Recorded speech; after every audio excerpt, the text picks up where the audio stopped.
जी दोस्तों, अस्सलाम वालेकुम, बिस्मिल्लाहिर्रहमानिर्रहीम। Welcome to another amazing session of for double A fit paper. और इस बार आज के सेशन में हम रिवीजन करने जा रहे हैं दो इंपॉर्टेंट साइकिल्स का, टेस्ट ऑफ कंट्रोल की दो इंपॉर्टेंट साइकिल्स का। एक है जी पेरोल साइकिल और एक है जी परचेज साइकिल। ये रिवीजन इसलिए करा रहा हूं मैं क्योंकि आज मैं आपको कराने जा रहा हूं एक सवाल। हम लाइव एक सवाल पढ़ेंगे, हम उसको उसको डिस्कस करेंगे और फिर हम उसका आंसर पढ़ेंगे।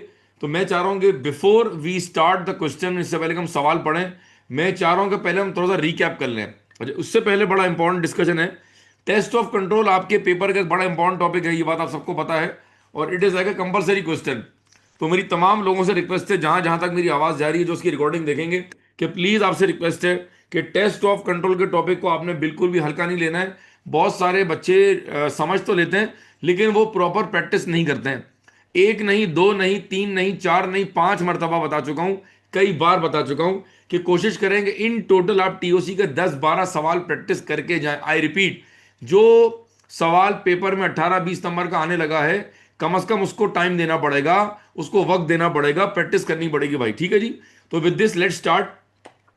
आपको पता है टीओसी की 7 साइकिल्स हैं। सेल्स साइकिल, मेरा हाथ का इशारा देख लें, sales cycle, purchase cycle, payroll cycle, capex cycle, inventory cycle, cash receipt cycle और कैश पेमेंट साइकिल। ये 7 साइकिल्स हैं। अगर मैं कैश को मर्ज कर दूंगा, कि कैश रिसीट एंड पेमेंट को एक कर दूंगा, तो फिर ये हो जाएंगी 6 साइकिल। ठीक है जी। सर कौन सी साइकिल इंपॉर्टेंट है? भाई सारी साइकिल्स इंपॉर्टेंट है। क्यों? इसलिए कि एक जमाने में 2010 से अगर मैं पीछे जाऊं, 7, 8, 9, तो एक जमाने में एग्जामिनर जो है वो एक ही साइकिल पर सवाल बनाया करता था। लेकिन 2011 के बाद से पेपर का ट्रेंड चेंज हो गया है। अब एग्जामिनर एक ही सवाल के अंदर जो है वो 2 या 3 साइकिल्स को इकट्ठे टेस्ट करता है। और एक ऐसा सवाल भी है जो मैं आपको व्हाट्सएप पे शेयर कर दूंगा, जहां एग्जामिनर ने 4-5 साइकिल्स को इकट्ठे टेस्ट किया है।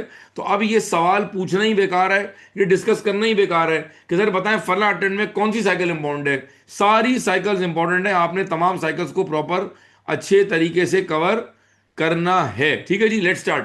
पेरोल साइकिल अगर कुछ याद आ रहा हो आपको भाई। जी, पेरोल साइकिल कंपनी का किसी भी इदारे का एक बड़ा अहम डिपार्टमेंट है जी, एचआर, जिसके अंदर दो फंक्शंस हैं। एक तो पेरोल का फंक्शन हम कहते हैं, और एक हम कहते हैं हायरिंग फायरिंग का डिपार्टमेंट है। ये सब कुछ एचआर के अंदर हो रहा है। पेरोल की डुअल रिपोर्टिंग होती है, पेरोल एचआर को भी रिपोर्ट करता है और पेरोल जो है फाइनेंस को भी रिपोर्ट करता है।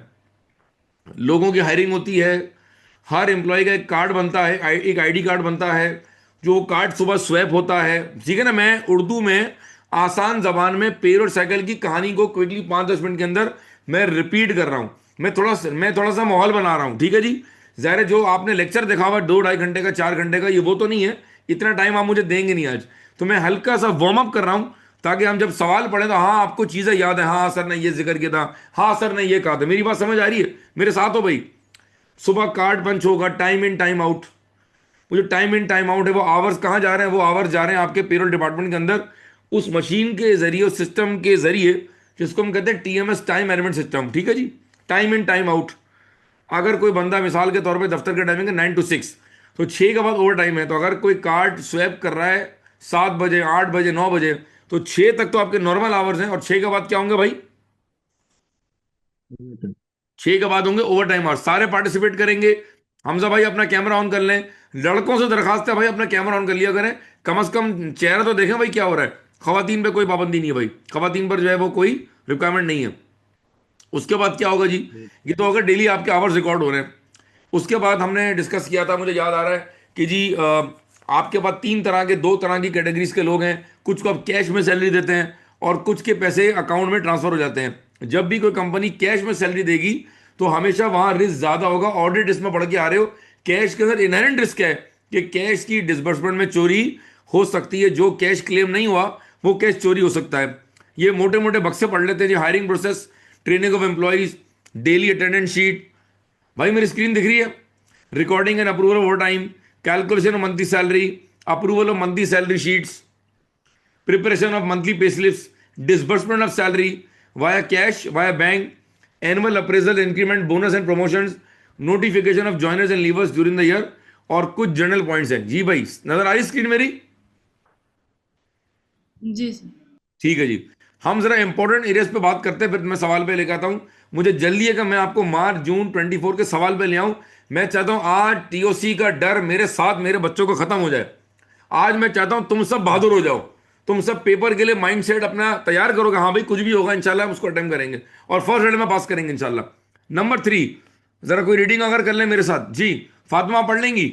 डेली अटेंडेंस जी, फातिमा अगर आप पढ़ लें यहां से, daily attendance and record of daily आज जी पढ़ें। जी सर।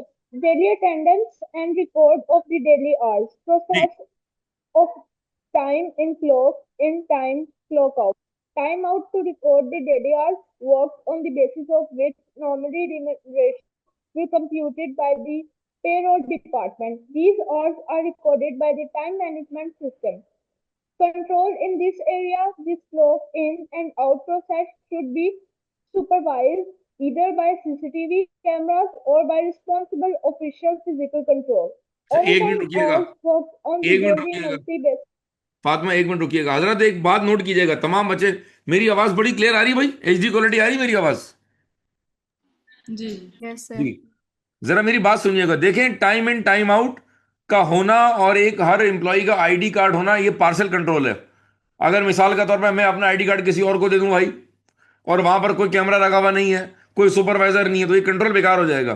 तो कंट्रोल पूरा होना चाहिए। वो कह रहे हैं this clock in and out process should be supervise either bye CCTV cameras और बाय रिस्पॉन्सिबल ऑफिशियल, ताकि कोई बंदा किसी दूसरे एम्प्लॉय का कार्ड स्वैप ना कर सके। ठीक है जी।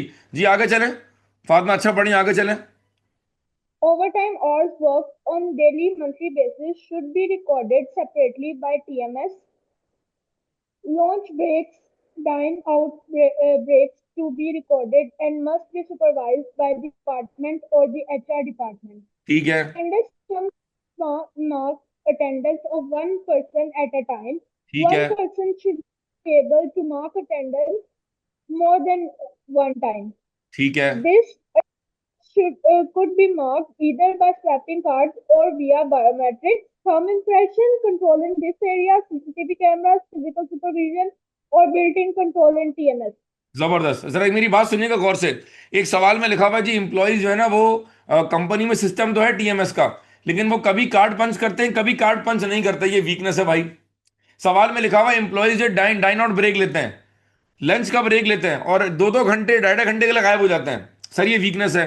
सर तो प्रैक्टिकली यहाँ क्या होता है, प्रैक्टिकली जब आप लंच पे जाते हैं तो भी आप कार्ड दोबारा स्वैप करते हैं, फिर लंच करके दोबारा आते हैं तो आप दोबारा कार्ड इन करते हैं, ताकि कंपनी को पता चले कि आपने कितनी देर का लंच ब्रेक लिया है। जो बात असल नोट करने वाली वो क्या है, वो ये है भाई, आखिरी में जो लिखा हुआ है, जहां मैं एक हाईलाइटर लगा रहा हूं ये वाला रेड पेन से, ये वाला, this attendance should be marked either by swiping cards by biometrics, that is thumb impression. Control किया जी, सीसीटीवी कैमरास लगे हुए होंगे, फिजिकल वेरिफिकेशन होगा और built in control in the TMS के एक बंदा जो है अपने कार्ड को एक से ज्यादा बार स्वैप नहीं कर सकता, वरना ये रिस्क है कि वो 3-4 कार्ड पकड़ लेगा। मैं हमजा का भी कार्ड स्वैप कर रहा हूं, एहसन का भी कर रहा हूं, फातिमा का भी कर रहा हूं, अरीबा का भी कर रहा हूं, अजमील का भी कर रहा हूं, ये नहीं हो सकता भाई। ठीक है जी। अच्छा अगला मैं स्किप कर रहा हूं, मैं इंपॉर्टेंट पॉइंट्स पर आ रहा हूं। देखें टाइम लिमिटेड है, मैं चाह रहा हूं कुछ रिवाइज करा के मैं पास पेपर में ले आऊं।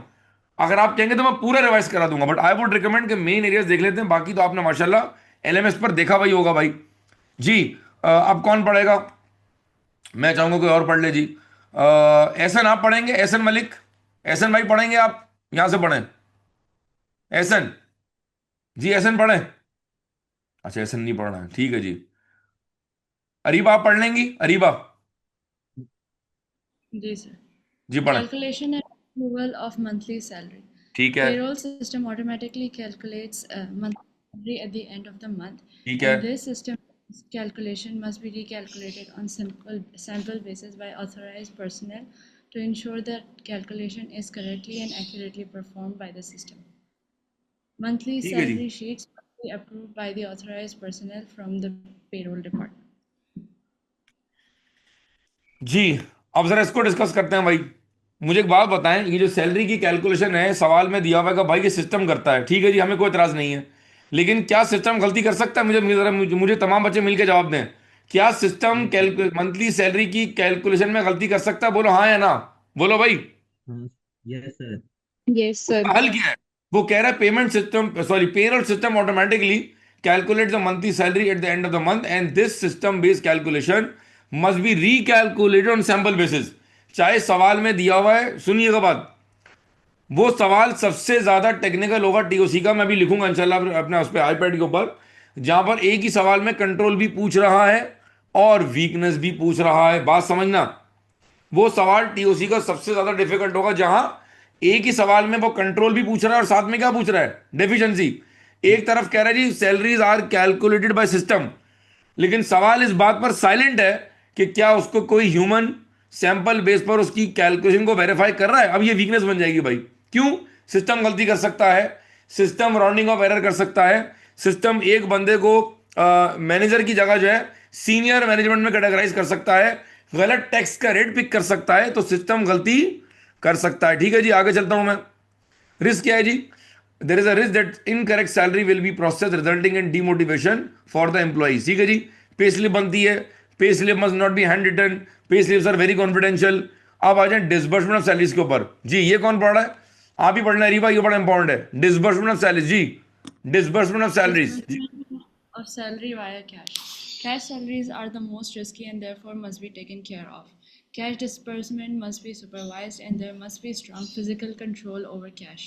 Such disbursement must not be made on weekends or late evenings. Undistributed and claimed wages must be kept in secured locations, safe deposit box or vault room. ठीक है जी, जी मैं बताता हूं जी। कैश सैलरी याद आ रही है भाई? देखें, कैश सैलरी की डिस्ट्रीब्यूशन होती है, बंदे लाइन में लगते हैं, एक कैशियर होगा जो आपका कोई भी यूनिक आपका जो आइडेंटिफिकेशन है, कार्ड एनआईसी कार्ड है, आपका एम्प्लॉय कार्ड है, कोई और आपका पासपोर्ट है, कोई और चीज़ है, उसको वेरीफाई किए बगैर अगर आपको सैलरी दे रहा है तो ये वीकनेस है। सपोज करें आप 6 लाख रुपए लेके आए थे और आप सैलरी बांट रहे हैं लेट से वीकेंड के ऊपर। बात समझिएगा, एक आपकी मॉर्निंग शिफ्ट है, एक आपकी इवनिंग शिफ्ट है, एक आपकी आफ्टरनून शिफ्ट है। मॉर्निंग और आफ्टरनून का कोई मसला नहीं है, मसला कब आएगा? मसला आएगा इवनिंग शिफ्ट का, और वो भी कब आएगा? जब वीकेंड है। देखें बात समझिएगा, अगर तो इवनिंग शिफ्ट है वीकेंड नहीं है तो बात कुछ और है। अगर इवनिंग शिफ्ट है और वीकेंड भी है तो मामला खतरनाक हो जाएगा। क्यों? भाई आप 10 लाख रुपए लेके आए थे, सपोज कर हमजा भाई जो है ना वो कैश बांट रहे हैं, 10 लाख रुपए लेके आए थे, 4 लाख रुपए की सैलरी बढ़ गई है, अब कितना बच गया भाई? 10 लाख में से 4 निकाल दी, कितने हो गए? जी बोले, पार्टिसिपेट करें भाई। 6 लाख सर। 6 लाख रुपए हो गए। ये 6 लाख रुपए कैशियर ने वहीं रख दिए, और आपको पता है कि कैश में चोरी होने का इनहेरेंट रिस्क है, कैश में रिस्क ऑफ थेफ्ट का इनहेरेंट रिस्क है, मिस अप्रोप्रिएशन ऑफ कैश का एक इनहेरेंट रिस्क है। इसका मतलब है जब वो कैश वीकेंड पर कंपनी में पड़ा रहेगा, चाहे बेशक आपने उसको दराज में लॉक इन की में रख दिया, बट कोशिश करें कि आप वीकेंड पर सैलरी ना बांटें, लेट आवर्स में सैलरी ना बांटें, और कोशिश करें जो बंदा सैलरी बांट रहा हो उसके ऊपर कोई सीनियर बंदा एज ए सुपरवाइजर वहां मौजूद होना चाहिए। ठीक है जी, अगला पढ़ लें जरा जी, वाया बैंक ट्रांसफर, ये पढ़ें जी, अगला पढ़ें जी। Via bank transfer, e-transfer. Bank ji transfer listing should be authorized by authorized personnel. Salaries paid via bank transfer should be reviewed in detail and agreed to the payroll records prior to being authorized for bank payments. अच्छा, ये point बड़ा important है, अभी जो सवाल मैं आपको कराने जा रहा हूं उसका भी उस सवाल के अंदर भी इस पॉइंट का जिक्र है, तो जरा थोड़ा सा मेरे साथ रहिएगा तो मैं इसको रिपीट करूंगा।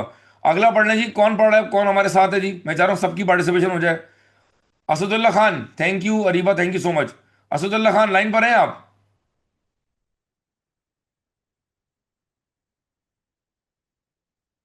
नहीं है जी, ठीक है। अ, विदिशा फ्रॉम इंडिया, विधि आप लाइन पर हैं? Yes, sir. जरा नंबर 9 पढ़ लें, शाबाश, मैं हाईलाइट कर रहा हूं। Okay, sir. Annual increments or bonus and promotions. Annual increments or bonus and promotions must be approved by department head, HR department, and board of directors. ठीक है, This must be communicated to the payroll department on timely basis and formally so that increases in salaries are plus BOD. ठीक है, thank you. जरा points note कीजिएगा यहाँ पर जी, हालांकि lecture में बताया हुआ, मैं रिकैप कर रहा हूँ। चाहे एनुअल इंक्रीमेंट हो, चाहे बोनस हो या प्रमोशन हो, भाई ये एक बंदे का काम नहीं अप्रूव करने का, ये डिपार्टमेंट हेड भी अप्रूव करेगा, फिर ये एचआर का जो एचआर का हेड है वो भी अप्रूव करेगा, और अल्टीमेटली कौन अप्रूव करेगा? It will be approve by board of directors. और ये इतनी इंपॉर्टेंट कम्युनिकेशन है इंक्रीमेंट्स की, बोनस की, प्रमोशंस की, कि ये खाली इनफॉर्मल तरीके से किसी को बता देना, सुनिएगा बात को, पेरोल ने चलते फिरते एचआर को बता दिया, एचआर ने चलते फिरते पेरोल को बता दिया, भाई ये कोई नोटिफिकेशन नहीं है formal, it's a formal communication जो कि इंटरनल मेमोरेंडम के जरिए या किसी ईमेल के जरिए डिपार्टमेंट को बताया जाएगा। अगर आपने पे रोल को फॉर्मल तरीके से नहीं बताया तो वो सैलरीज कम्युनिकेट नहीं हो पाएंगी, और इंक्रीमेंट होने के बाद बोनस मिलने के बावजूद भी वो सैलरी में इनकॉर्पोरेट नहीं होगी, क्योंकि पे रोल जो है उसको फॉर्मल ट्रीट नहीं करेगा। ठीक है जी, ये बात भी मैंने बता दी आपको। अच्छा, कुछ जर्नल पॉइंट्स हैं, जरा अगर इनको एक बार रीड कर लें विधि, आप बहुत अच्छा पढ़ रही हैं जी। जर्नल पॉइंट्स, देखिए मैं क्या कर रहा हूं, मैं थोड़ा सा आपको रिफ्रेश कर रहा हूं, मैं इंजन को वार्म अप कर रहा हूं। आई होप मेरी बात समझ रहे हैं आप जी। Start. General points on payroll cycle. There must be a segregation of duties between HR and payroll department. ठीक It है, reduces the risk of setting up of fictitious employees and reduces the risk of paying incorrect salaries. Fictitious Number कहें, घूस कहें, bogus का एक ही बात है। अगर मिसाल के तौर पे जेनुअनली काम कर रहे हैं 100 अफराद, सुनिएगा, 100 अफराद काम कर रहे हैं, लेकिन तनख्वाह जो है, सैलरी जो है, वो 120 अफराद को जा रही है, तो ये 20 अफराद कौन है? देर ऑल फिक्टिशियस एम्प्लॉइज। सर ये कैसे आ गए कंपनी में? सर ये लैक ऑफ कंट्रोल था, कोई इंटरनल कंट्रोल नहीं था, कोई एसओपी नहीं था, किसी ने सिस्टम में जाके 10-12 बंदों के नाम वहां बिल्ट इन कर दिए, जाली नाम, जाली एड्रेस, जाली मोबाइल नंबर, जाली एनआईसी, कोई रिकंसिलेशन नहीं है। ये वहां होगा जहां लैक ऑफ एसओपीज होंगे, जहां कंट्रोल एनवायरनमेंट और कंट्रोल प्रोसीजर्स वीक होंगे। याद आ रहा है भाई? याद आ रहा है इंटरनल कंट्रोल के 5 कंपोनेंट? हमजा भाई याद आ रहा है? sir. सर रिवीजन हो रहा है ये? सर रिवीजन हो रहा है, हिला Yes, रहा हूं मैं। sir. इंटरनल कंट्रोल के 5 component: control environment, control procedure, entities risk assessment process, Risk information assessment. System, और मॉनिटरिंग ऑफ। जवाब नहीं आ रहा। Monitoring of controls. भाईजान पेपर में बहुत कम दिन रह गए हैं, मैं उम्मीद कर रहा हूं कि रिवीजन चल रहा होगा जी। विधि आगे बढ़े, शाबाश। There must be pre-printed forms with HR department for all new employees. Number 3, all input into the standing data or master records or inputs should be done by senior personnel or authorized personnel. Number 4, there must be exception reporting in the case of any changes in the payroll master record. Number 5, any hiring in the organization, either permanent or contractual staff, must be done by HR only. Number 6, department must not be on leaves at the same time. Number 7, in case of annual leaves, proper delegation must be done to fellow colleagues or subordinates. Number 8, there must be a segregation of duties at all levels within both HR and payroll department. Number 9, when approving payroll payments, breakup should be reviewed rather than reviewing total lump sum amount. ठीक है भाई, कोई याद आया? दोस्तों कुछ याद आ रहा है? अच्छा मुझे बताएं, what is master data? What is master data? वो डेटा, वो हार्ड ड्राइव, वो यूएसबी, वो गूगल ड्राइव, वो सर्वर, वो जगह जहां आपने ओरिजिनल डाटा सेव किया हुआ है, सारे एम्प्लॉयज का नाम, उनका एड्रेस, उनका सीएनआईसी नंबर, उनका बैंक अकाउंट नंबर, उनकी फैमिली डिटेल्स, ये सारी डिटेल जिस सर्वर पे रखी हुई हैं, ये कंपनी के अकाउंटिंग सॉफ्टवेयर में जा रखी हुई हैं, चाहे वो सैप का सॉफ्टवेयर हो, या वो ओरेकल हो, या वो जेडी एडवर्ड हो, या वो सेज हो, या वो पीस्ट्री हो, जहां ये सारा डेटा ओरिजिनल डंप है, उसको कहते हैं मास्टर रिकॉर्ड। क्या बोलते हैं भाई? रिपीट करो मेरे साथ, क्या बोलते हैं उसको भाई? Master record. मास्टर रिकॉर्ड बोलते हैं। अब मुझे जवाब दें, क्या हर एम्प्लॉय के पास मास्टर रिकॉर्ड की एक्सेस होनी चाहिए? क्या हर एम्प्लॉय के पास मास्टर रिकॉर्ड No, की sir. एक्सेस होनी चाहिए? बोलो भाई। No, No. sir. No, sir. नहीं No, होनी sir. चाहिए, नहीं होनी चाहिए। इसका मतलब है only authorise personal should have the access, और उनके केस में भी आप कोशिश करें कि आप रेगुलर पासवर्ड से उस एक्सेस को, मजीद उसके कंट्रोल को स्ट्रॉन्ग करें। अगर मिसाल के तौर पे मैं सीनियर मैनेजर हूं, मैं डायरेक्टर हूं, और अगर मेरे पास भी उसकी एक्सेस है, तो मेरी इस part of my own policy हर महीने 15 डेज बाद पासवर्ड चेंज होना चाहिए, ताकि कोई रिस्क ना हो कि ये पासवर्ड ब्रीच हो जाए, किसी को मिल जाए, हैक हो जाए, और कोई अनऑथराइज एक्सेस करके मेरे रिकॉर्ड्स की छेड़छाड़ कर दे। एक मिनट के लिए इमेजिन करें आप, ये जो मेरे पास सेलफोन है, आईफोन नहीं है भाई, नॉर्मल सा फोन है, ठीक है जी।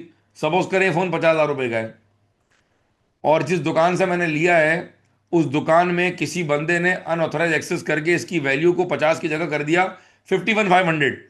अब जो सेल्स वाला बंदा जब सिस्टम से इनवॉइस प्रिंट करेगा, तो इनवॉइस कितने की प्रिंट होगी? 51,500 की। समझ आ रहा है? और ये भी हो सकता है कि वो 50 की जगह कर दे 49।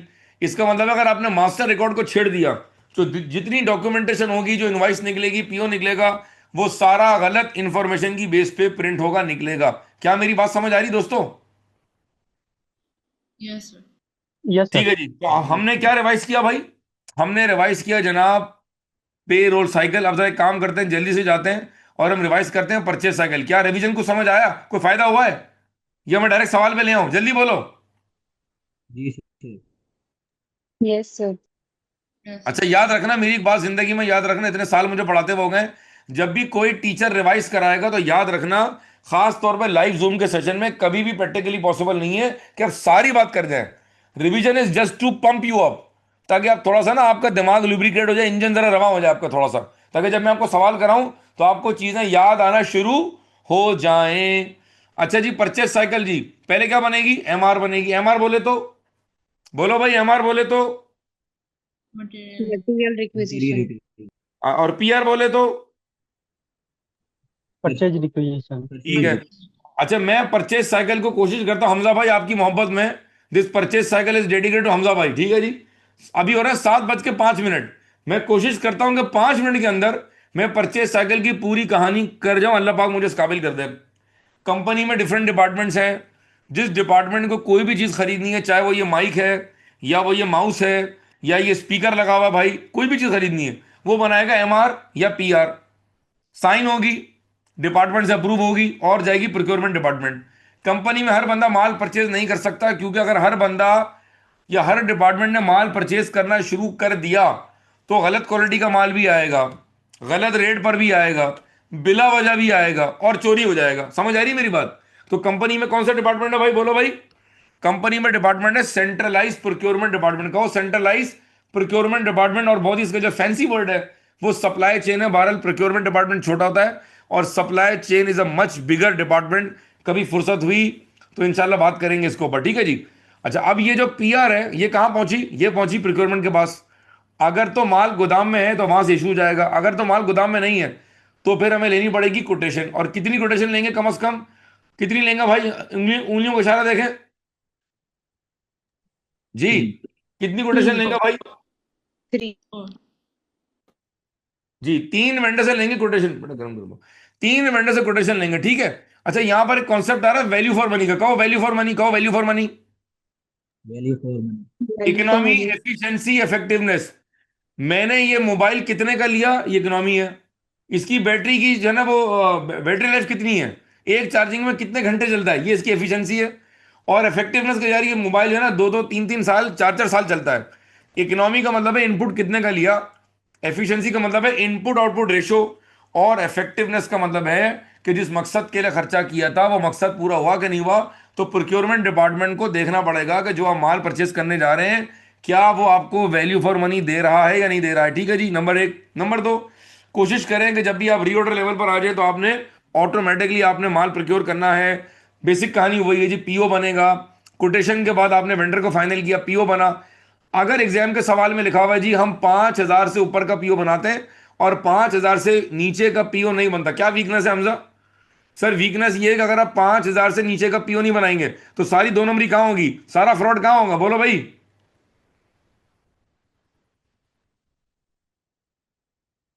जी, आवाज आ रही है? Yes, sir. मैंने सवाल किया, मैं सवाल ये कर रहा हूं कि अगर अगर 5,000 से नीचे का पीओ नहीं बनता और सिर्फ 5,000 से ऊपर का बनता है तो ये क्या है? वीकनेस है, कंट्रोल है, क्या है? बताओ मुझे, समझाओ। Weakness. वीकनेस है। क्या वीकनेस है? कि सारी 2 नंबरी फ्रॉड कहां होगा? 5,000 से नीचे. 5,000. हाँ। अच्छा, मेरा एक और सवाल है भाई, मेरा मासूमाना सवाल ये कि सर साजिद जो है वो डायरेक्टर है, ठीक है। अब मेरे पास 2 रुपए का पीओ भी आ रहा है, 5 रुपए का भी आ रहा है, 100 रुपए का भी आ रहा है, 500 रुपए का भी आ रहा है, 1,000 का भी आ रहा है। क्या ये सही है? आप डायरेक्टर साहब से 1-1 रुपए का पीओ साइन करा रहे हैं, क्या करें? सोल्यूशन दें भाई, सोल्यूशन दें मुझे, सोल्यूशन दें मुझे। एक standardised Credit amount fix limit. करना चाहिए। Credit limit. दोबारा ये दोबारा, different अभी लोग एक जवाब आया समझ मुझे, एक जवाब की आवाज आई मुझे, बताओ दोबारा। क्या Credit करूं? limit, sir. नहीं नहीं, गलत चले गया, और बताओ, कोई और बताओ। स्टैंडर्डाइज्ड अमाउंट फिक्स होना चाहिए कि डायरेक्टर के पास कितने अमाउंट से अगर तो पीओ यार लेकर वो के क्या, साइन क्या था करवा वो? लें। एक वर्ड था, एक मेरे लेक्चर में एक वर्ड था, authority sir slab, Hamza signature बोलता है। Mandate. Slab. Sir signature mandate. Signature mandate, ये चीज। अबे सिग्नेचर। भाई इतनी मेहनत से पढ़ा हुआ है, जवाब तो दिया करो मामू, क्या हो गया? भाईजान मैं ये कह रहा हूँ कि हमजा भाई जो है ना वो सपोज करें जूनियर मैनेजर है और मैं जो है वो सीनियर मैनेजर हूँ, तो हम यूं कर सकते हैं कि जो पीओ 5,000 से कम का है वो हमजा भाई आप साइन कर दें, और जो पीओ 5,000 से ऊपर का है वो मेरे पास आ जाएगा। और अगर एक और लिमिट सेट कर लें आप कि अगर पीओ 50,000 से ऊपर का है तो that will be signed by the CEO और बोर्ड ऑफ डायरेक्टर्स। क्या ये हो सकता है? बोलो भाई। Yes, sir. Yes, आगे sir. चलते हैं जी, आगे चलते हैं जी। माल फैक्ट्री में आ गया, माल फैक्ट्री में आ गया, क्या बनेगी पहले? माल फैक्ट्री में आ गया, क्या बनाओ पहले? GRN, goods received। जीआरएन। जरा पढ़ना भाई, जरा पढ़ना, विधि पढ़ना, बहुत अच्छा पढ़ती है, पढ़ने छापा, पढ़े पढ़े पढ़े। Yes, sir. Inspection of goods to be made. ठीक है। Number two, match the physical goods received with PO to verify both quantity and quality. यार ये बड़ा इंपॉर्टेंट पॉइंट है। अच्छा मुझे एक बात का जवाब दें, मैं चाह रहा हूं मैं दिमाग हिलाऊं आपका आज। मुझे बताएं विधि, आप मुझे बताएं कि अगर मैंने गुड रिसीव कर ली है और हमने गुड रिसीव करते बना ली जीआरएन, ठीक है। अच्छा अब मुझे बताएं सप्लायर जो माल लेके आया है वो अपना कागज लेके आया हुआ है और वो मुझे कह रहा है जी आपने ये माल मंगाया था, मैं डिलीवर करके जा रहा हूं। मैंने कहा ओके, अल्लाह हाफिज, जबरदस्त। क्या वो जो माल लेके आया है, क्या मैं उसको अपने बनाए हुए पीओ से कंपेयर करूं ना करूं? जवाब दे। Compare करें, sir. कंपेयर क्यों करूं? जवाब दे मुझे, कंपेयर मैं क्यों करूं? To check that goods are assigned to as check, properly. To check that whether the goods that we received are the ones that we actually ordered. ऐसा तो नहीं है कि मैंने विधि को कहा 100 यूनिट भेज दीजिएगा जबकि तुमने मुझे 90 भेजे हैं, या मैंने तुमको 100 का ऑर्डर दिया हुआ है और तुमने मुझे 105 दे दिए हैं। तो जब भी डिलीवरी होगी मैं क्या करूंगा, मैं उसको अपने ओरिजिनल पीओ से मैच, बोलो भाई बोलो। करूंगा। जब इस तरह टीओसी समझ के जाओगे तो पेपर में डिफिकल्टी नहीं होगी। रट्टे मत लगाओ, बच्चे याद करके जा रहे हैं, रट्टे मार रहे हैं, एक कागज फर्रा पकड़ा हुआ है और अल्लाह माफ करे सारे व्हाट्सएप ग्रुप में घूम रहा है और वे फेल हो जाते हैं। लॉजिकली बात कर रहा हूं मैं। अच्छा जी मुझे बताएं, जितने कमर्शियल डॉक्यूमेंट्स हैं, जितने कमर्शियल कागजात हैं, उनकी कितनी कॉपी बननी चाहिए? बता चुका हूं ये भी। कितनी कॉपियां? डॉक्यूमेंटेशन जी मुझे बताएं, पीओ की कितनी कॉपियां? 4। सेल ऑर्डर की कॉपियां 4। जीआरएन की 4। नॉर्मल कागज कितने बनने चाहिए, कितनी कॉपीज? बोलो भाई। Four. 4। अच्छा कहीं 6 भी हो सकती हैं, कहीं 7 भी हो सकती हैं, लेकिन for the sake of exam purpose, specially for double है, ये टॉपिक ट्रिपल ए में तो एग्जामिन नहीं होता, वहां डिफरेंट कॉन्सेप्ट्स हैं, वहां डिफरेंट बातें, डिफरेंट चीजें वहां पर। तो आप एफिड के लिए याद रखेंगे भाई, कोशिश करें कि तमाम कमर्शियल कागजात के 4 कॉपियां बननी चाहिए। आगे जाके उसको भी डिस्कस कर लेंगे। अच्छा जी माल आ गया, हमने क्वालिटी भी चेक कर ली उसकी, अब सप्लायर की इनवॉइस आई, अब बड़ा क्रिटिकल मरहल आ गया है। कौन मुझे बता रहा है कि क्या करना चाहिए? जरा विधि यहां से पढ़ना, यहां से पढ़ो, शाबाश। Yes, sir. Invoice received from supplier or vendor. Match supplier or purchase invoice with purchase order and GRN. Reconcile these documents to ensure correct payments. रुक जाओ, अब मेरा सवाल पूरी क्लास से है। माशाल्लाह कितने बच्चे होगा लाइन पर? माशाल्लाह 16 बच्चे जी, खुश रहें जी। मुझे बताएं कि सप्लायर ने जो इनवॉइस भेजी है उसको मैं कंपेयर कर रहा हूं पीओ से। बात समझना लॉजिकली, आंखों में आंखें डाल के देखो मुझे। मैं कह रहा हूं विधि से मैंने माल परचेज किया है और हमजा मेरा अकाउंटेंट है। विधि तुमने मुझे इनवॉइस दी 1,00,000 रुपए की, तुमने मुझे इनवॉइस कितने की दी भाई? 1 lakh. ठीक है। अच्छा जब मैंने तुम्हें पीओ दिया था उसके अंदर मिसाल के तौर पे गुड्स थे 90 के, और अब मैं किसको किससे कंपेयर कर रहा हूं? मैं सप्लायर इनवॉइस को कंपेयर कर रहा हूं पीओ से। मुझे बताएं is it a good comparison और a wrong comparison? Wrong comparison.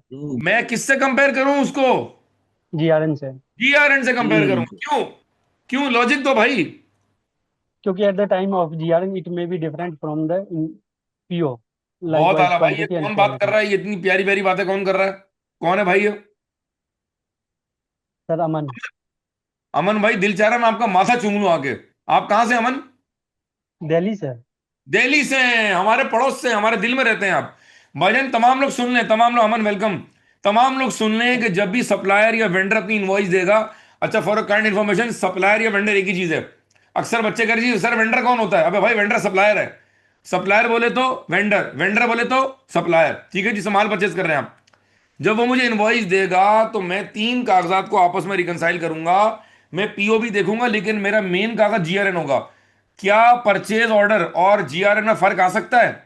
आ सकता है, आना नहीं चाहिए, आना नहीं चाहिए, लेकिन आ सकता है कि मैंने तुमको पी और एस किया 1 लाख का, तुमको मैंने तुमसे मंगाया लेट से 10 यूनिट, लेकिन मैंने बाद में उसको कहा कि यार एक काम करो 2 और भिजवा दो, तो 12 हो गए। तो जीआरएन बेहतर या पीओ बेहतर? GRN sir. जीआरएन बेहतर। क्या बात समझ आ रही है? अच्छा, अगर ये रिकनसाइल ना करेंगे, रिस्क क्या है? मुझे रिस्क बताओ भाई, रिस्क बताओ, मुझे रिस्क बताओ। The company would be making a wrong payment, ऐसा ही है भाई। Yes sir. अगर हम रिकनसाइल नहीं, सबको मेरी आवाज आ रही है, लोग खामोश हैं? Is everyone with me? Yes sir. ठीक है जी। मैं कह रहा हूं कि अगर आपने सही टाइम पर रिकनसाइल नहीं किया, सही कागज से रिकनसाइल नहीं किया, तो ये रिस्क है कि आप ज्यादा पेमेंट कर देंगे या गलती से कम पेमेंट कर देंगे। ठीक है भाई। अच्छा विदिक, over to you. Important point for purchase cycle, ये जैसे ही मुकम्मल करेंगे तो we will move to March June 24 TOC का सवाल। हम सारे मिलकर सवाल पढ़ेंगे, हम सारे मिलकर डिस्कस करेंगे इंशाल्लाह, और हम उसका आंसर पढ़ेंगे। और जब ये सेशन खत्म होगा तो आपने मुझे फीडबैक देना है कि अब आपका टेस्ट ऑफ कंट्रोल में लेवल ऑफ कॉन्फिडेंस क्या है। हमजा मेरे साथ है बच्चे? हमजा, यार ये मेरा लाडला पता नहीं कहाँ चला जाता है यार ये। ठीक है जी, विधि start. Yes, sir. Important points for purchase cycle. Number one, purchase orders to be made for all purchase incurred all purchases, all purchases, all purchase irrespective. irrespective of the amount of purchase order. However, there should be authority limits or authority slabs for the approvals. Number two, within the shops or branches, there must be intra-branch purchase system so that if goods are not available in one shop or branch, they can arrange from other, giving convenience to customers. अच्छा एक Number minute, three, ये जो point number 2 है ये मैंने दिया हुआ purchase cycle में, बट एक एग्जाम के सवाल में ये सेल साइकिल में एग्जामिन हुआ था और एक सवाल में ये परचेज साइकिल में एग्जामिन हुआ था। ये अगर आप गौर से देखेंगे तो ये पॉइंट बेसिकली सेल साइकिल का है, लेकिन चूंकि एक मर्तबा ये परचेज साइकिल में एग्जामिन हो गया है तो मैंने इसको एहतियातन यहाँ लिख दिया ताकि आपसे स्किप ना हो। इसकी मैं मिसाल देता हूँ। इसकी मिसाल ये कि मैं एक दुकान से माल खरीदने गया, मैंने कहा भाई मुझे एक स्पीकर दे दें, उन्होंने कहा जी हमारे पास तो नहीं है। मैंने कहा अच्छा कोई और ब्रांच है? तो मुझे जवाब ही नहीं दे रहे, दे आर नॉट एंटरटेनिंग मी। अगर एक अच्छी कंपनी होती, अच्छा कस्टमर सर्विस होता, आपकी इन्वेंट्री आपस में लिंक्ड होती, तो आप मुझसे बोलते सर हमारे पास तो स्पीकर नहीं है, आप जरा आधा घंटा के जूस शूस पिए, चाय शाय पिए, हम आपको अपनी करीबी ब्रांच से मंगा के दे रहे हैं, ताकि कस्टमर खाली हाथ जाने, ताकि कस्टमर खाली हाथ जाने ना पाए। जुमला मुकम्मल किया करो यार, मजा नहीं आता। विधि पॉइंट नंबर 2 दोबारा पढ़ लें एक बार। yes, sir. Within shops or branches, there must be intra-branch purchase system so that if goods are not available in one shop or branch, they can arrange from other, giving convenience to customers. Number three, purchase orders should not be approved by junior clerks or staff. Number four, there must be proper segregation of duties in the purchase cycle or purchase department. Number five, suppliers list should be updated annually and approved by senior personnel. ठीक है, Number six, when selecting new suppliers or vendors, input to be taken from all department heads and not only procurement department. ठीक है, risk पढ़ लो उसका। Risk. If input only taken from procurement department or junior staff, then there is a risk of biased decisions or risk of fraud in purchases. ठीक है, number 7 very important, number 7 very important, 2 मरतबा सवाल में आ चुका है, पढ़े विधि number 7। Number seven, when selecting suppliers to procure goods or services, all factors to be considered like rate, quality, speed of delivery, and other after-sales services, value for money to be ensured. अच्छा जी, अगर मिसाल दे रहा हूं, अब मैं थोड़ा सा discuss कर लेता हूं। नंबर नंबर पहले 5 की बात करते हैं। ये सप्लायर लिस्ट अपडेट क्यों हो रही है? ओ भाई, आज से 5 साल पहले मैं जिस वेंडर से ही माउस खरीदता था, 5 साल बहुत होते हैं, नए वेंडर आ गए हैं, बेहतर क्वालिटी आ गई है, डिस्काउंटेड प्राइस आ गई है, तो क्या नए वेंडर्स को भी मौका दें या पुरानों से ही काम करते रहें? बोलो भाई, जवाब दो। नए वेंडर को भी मौका देना चाहिए सर। बिल्कुल सही है भाई, हर बंदा पार्टिसिपेट करे, माइक अपना अनम्यूट करें, कैमरा ऑन करें भाई। समझे समझे, फिजिकल क्लास हो रही है केनस के अंदर। खवातीन से बात नहीं कर रहा मैं, हजरात प्लीज अपना कैमरा ऑन कर दिया करें, यहां तक नजर तो है कि किससे बात कर रहा हूं मैं। Number 2, when selecting new suppliers slash vendors, input to be taken from all department heads and not only procurement department. हो सकता है प्रोक्योरमेंट में तीन चार बंदों के जानने वाले हो, ताया है, चाचा है, मामा है, फुप्पो है, खाला है, जो तुम्हारे खानदान वाले, उनका काम है। अब तुम जान के अपने खानदान वालों को ऑर्डर दे रहे हो, उसमें तुम्हारा कमीशन है। लाख रुपए की चीज तुम 1.5 लाख की दिलवा रहे हो और बाकी पैसे आधे आधे हो रहे हैं। मेरी बात समझो, मैंने 1 लाख रुपए की चीज अपने खानदान वाले से दिलवा दी, मैंने उनको कॉन्ट्रैक्ट दिलवा दिया, एक तो पैसे भी ज्यादा लगे, फिर मैंने उनसे कहा कि चूंकि मैं आपको काम दिलवा रहा हूं तो आप मुझे कमीशन देंगे। वो कमीशन जो है बुक्स में नहीं आ रहा है, वो कमीशन मुझे घर जाकर वो कैश में दे रहे हैं। इसको बोलते हैं किकबैक। ये प्रोक्योरमेंट का बहुत बड़ा फ्रॉड है। इसीलिए हम कह रहे हैं कि भाई अगर आपने सिर्फ प्रोक्योरमेंट डिपार्टमेंट से इनपुट लिया तो ये रिस्क ऑफ वॉट है, बाइस डिसीजन और risk of fraud in purchases. इसीलिए आप खाली प्रोक्योरमेंट से इनपुट ना लें, आप तमाम डिपार्टमेंट से इनपुट लें कि भाई हमारे ये सप्लायर्स हैं, आप अपना इनपुट दे दें कि आप किसी और को जानते हैं क्या, ताकि सिर्फ प्रोक्योरमेंट का बायस्ड फैसला ना सामने आए, ताकि कोई दो नंबरी because of your relatives supplying those goods कहीं ये दो नंबरी ना हो। आप समझ आया भाई? कृष्णा कह रही है प्रोक्योरमेंट क्या होता है? अल्लाह अकबर। प्रोक्योरमेंट का मतलब है प्रोक्योर करना, परचेस करना। हम ये कौन सी साइकिल पढ़ना है? या अल्लाह खैर, हम ये कौन सी साइकिल पढ़ना है भाई? परचेस साइकिल का एक और नाम क्या है?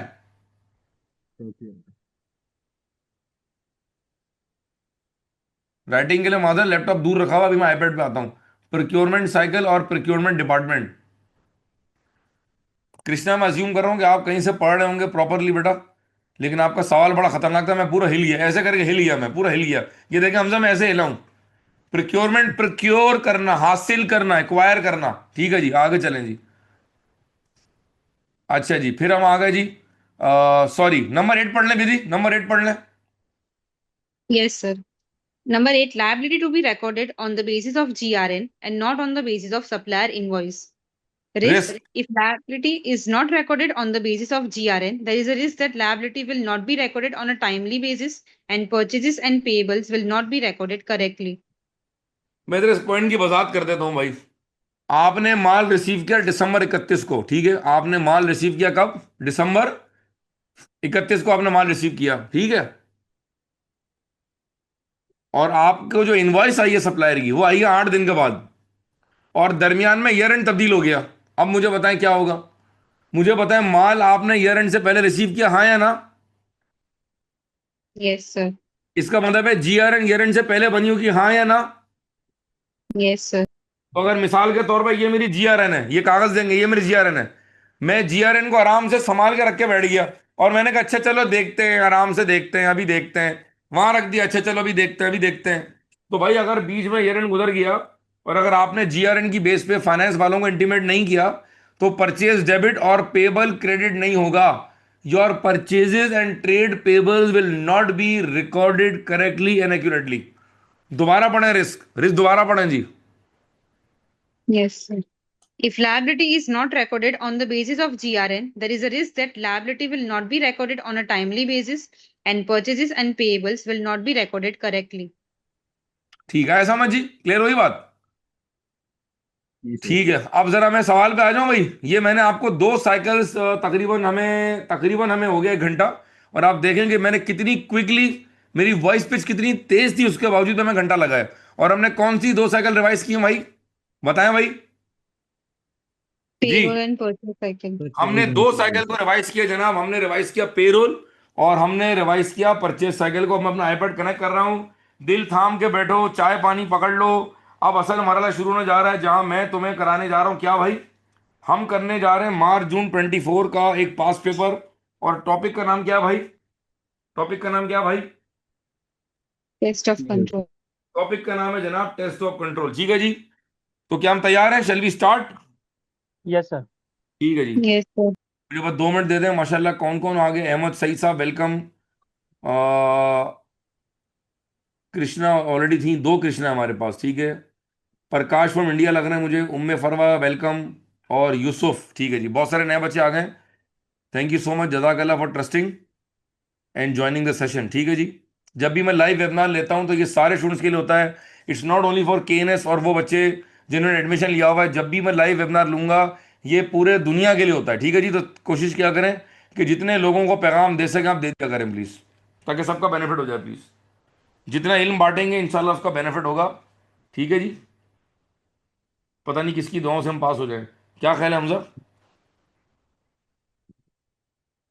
बिल्कुल सर बिल्कुल। इंसान जब सोच अपनी अच्छी रखता है तो अल्लाह ताला फिर मदद करते हैं, फिर गैब से मदद आती है, और वो मदद बड़ी गजब की होती है। सर बिल्कुल वैसे एसीसीए के बच्चे बहुत कम मिलते हैं आसपास। जी बस यार, कुछ लोग सेल्फ स्टडी भी कर रहे होते हैं। बहरहाल हमारा काम है हम अपना पैगाम पहुंचाएं। बाकी ये है कि ठीक है। I think we have around 16 student, जो कि बहुत बड़ी बात है। नॉर्मल वर्किंग डे है, कुछ लोग जॉब कर रहे होंगे, कुछ लोग लाइब्रेरी में होंगे। बहरहाल मेरा काम है मैं पढ़ा दूं, और इसकी रिकॉर्डिंग मिल जाएगी इंशाल्लाह, तो सबका बेनिफिट होगा। Tension not. अच्छा जी हजरात, वेलकम बैक। हजरात अब हम स्टार्ट करने जा रहे हैं मार्च जून 24 का सवाल।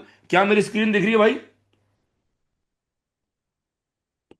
Yes, sir. Yes, sir.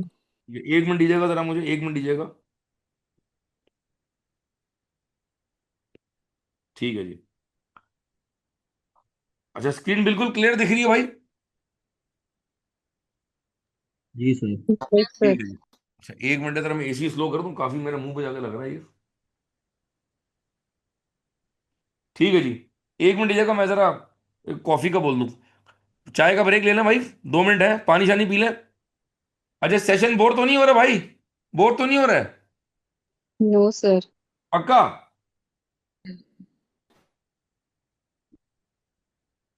अच्छा ये मुझे बताएं, ये लड़के वीडियो क्यों नहीं ऑन करते? मतलब कोई पर्दा है, मतलब स्मार्ट नहीं है, या मेरे से जेलस है, मैं ज्यादा हसीन हूं? क्या प्रॉब्लम क्या है हमजा? सर मेरा वीडियो तो ऑन ही ये नहीं हो रहा, पता नहीं, देखना पड़ेगा क्या सेटिंग में ओ करना है। गरीबों, ओ गरीबों, मसले खत्म नहीं होते तुम्हारे। मतलब मेरी समझ नहीं आता कि हम 6 महीने में, 5 महीने में, या 4 महीने में 3 4 लाइव सेशन लेते हैं, उसमें भी हमें ये मौका नहीं मिलता कि हम अपने बच्चों को देखेंगे भाई दिखते कैसे हैं, कौन आए वाकई में बच्चे हैं, मतलब नॉर्मल इंसान है कि नहीं है। बिल्कुल सर। चलें खैर है जी, कोई मसली बात नहीं। चले हजरात, लेट स्टार्ट। हजरात हम करने जा रहे हैं टीओसी का सवाल, एज पर कमिटमेंट। और ये कौन सी अटेम्प्ट है भाई? 24 मार्च। ठीक है जी। अच्छा सवाल जरा देख लें भाई, पहले जरा सवाल की लंबाई चौड़ाई देख लें, और एक काम करते हैं पहले पढ़ते हैं requirement. Vidhi do the honours, भी आप पढ़ Yes, लें sir. Ji. Yes, sir. In respect of the system of internal controls of Francisco Company, identify and explain three direct controls which the auditor may seek to place reliance on, and describe a taste of control the auditor should perform to assess if each of these direct controls is operating effectively. ठीक है Note the जरा marks पहले, will be split हाँ equally पढ़ो पढ़ो पढ़ो between पढ़ो, know the marks will be the split equally between each part. ठीक है, thank you. Sorry for my interruption. अच्छा जी, कितने मार्क yes, का सवाल है ये? 6 marks. 6 मार्क का सवाल है। तो क्या अगर मैं इधर दिखा दूंगा इसका आंसर का फॉर्मेट कैसे होगा भाई? आंसर फॉर्मेट, अगर किसी बच्चे को ये नहीं पता कि मार्क्स कैसे मिलेंगे, तो सारी तैयारी एक तरफ और ये एक तरफ हो जाएगा भाई। Identify and explain three direct control, तो कंट्रोल आप यहां बताएंगे, और टीओसी यहां बताएंगे। ठीक है जी। आइडेंटिफाई करने का 0.5 मार्क है, उसको एक्सप्लेन करने का, 0.5। और टीओसी बताने का। एक 1 मार्क। तो एक पॉइंट कितना मार्क का हो गया बोलो भाई? 2। 2 मार्क्स का। 1, 2 और 3। मुझे बहुत ताज्जुब होता है, मुझे बहुत टेंशन होती है जब वो बच्चे जो सेल्फ स्टडी करते हैं, वो पेपर से 2 दिन पहले पूछते हैं कि सर ये बता दें मार्किंग स्कीम क्या है। तो मेरा दिल करता है मैं क्या उनसे कहूं। देखें, नाराज मत होइएगा, अव्वल तो ये पेपर सेल्फ स्टडी का नहीं है, और अगर तो आप सेल्फ स्टडी कर रहे हैं तो कोशिश करें कि आपको फिर सारी चीजें पता हो, पूरी तैयारी के साथ जाएं भाई। ठीक है जी। ये हो गई मार्किंग स्कीम। अच्छा सी पढ़ लें भाई, बढ़िया। Yes, sir. Identify and explain five deficiencies in Francisco Company's system of internal control and provide a control recommendation to address each of these deficiencies. 10 marks. Total सवाल कितना मार्क का है ये? 16 marks. 16 मार्क का सवाल है। 16 मार्क का मतलब ये हुआ 16 डिवाइड बाय 50। तुम्हारे पासिंग परसेंटेज का कितना परसेंट हो गया ये? 16। 32%. 32%। उसके लिए बच्चे प्रैक्टिस करने को तैयार नहीं है। उसके लिए वो व्हाट्सएप ग्रुप में फर्रे ढूंढ रहे हैं, वो समरी ढूंढ रहे हैं, और भाई वो चार बच्चों की बातें सुन रहे हैं, प्रैक्टिस नहीं कर रहे वो। बहरहाल मैंने जो है ना वो इशारे में बात समझा दी है। अच्छा, इसकी इसकी स्कोरिंग कैसे होगी भाई? 5 डेफिशिएंसीज, वंस अगेन कितने कॉलम बनेंगे भाई? 2 कॉलम बनेंगे। यहां आ जाएगी डेफिशिएंसी और यहां आ जाएगा कंट्रोल रिकमेंडेशन। आइडेंटिफाई करने के कितने मार्क्स और एक्सप्लेन करने के? बोलो भाई। 0.5. और कंट्रोल रिकमेंडेशन के 1 1 mark. mark. 1 mark. एक पॉइंट कितना मार्क का हो गया? 2 marks. 2 2 mark. mark. 5 2 जा 10। ठीक हो गया? मतलब ये तो बिल्कुल बेसिक है ना। आए सवाल पढ़ते हैं जी। चलिए जी, लेट्स स्टार्ट। बिस्मिल्लाहिर्रहमानिर्रहीम, लेट्स फोकस। अब हमने आज पेरोल भी रिवाइज किया कुछ हद तक, और हमने परचेज भी रिवाइज किया कुछ हद तक। आए देखिए उसका फायदा कितना हुआ जी। विधि स्टार्ट करें। Yes, sir. Question number 5. This scenario relates to 5 requirements. It is a 1st July 2005. You are an audit supervisor with Canyon and Company, preparing the draft audit programs and reviewing extracts from the internal control documentations in preparation for the audit of your client, Francisco Company. The company's year end is 30th September 2005, and it is wholesale food operator with 18 distributions depots and 1 central warehouse. Payroll. Francisco Company employs distribution depot staff who are paid monthly based on the number of hours worked. Each employee has a staff identity card which they use to sign in and out of the depot at the beginning and end of each shift to record their hours worked, and this process is supervised by security staff as well as CCTV cameras. The hours worked per employee are automatically transferred from the signing in system into the payroll system. The hourly wages rate is preset, and the payroll system automatically calculates the gross and net pay along with the relevant statutory deductions and produces pay slips, which are immediately emailed to the employees. अच्छा, एक Access minute to employee. एक minute एक minute एक minute, जरा मैं requirement दोबारा पढ़ना चाह रहा हूं। भाईजान पूछा क्या उसने? क्या पूछा है ये? 3 direct controls.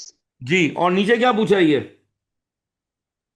5 deficiencies. इसका मतलब ये हुआ कि एक ही सवाल को पढ़ते हुए 2 काम करने हैं। बोलो भाई।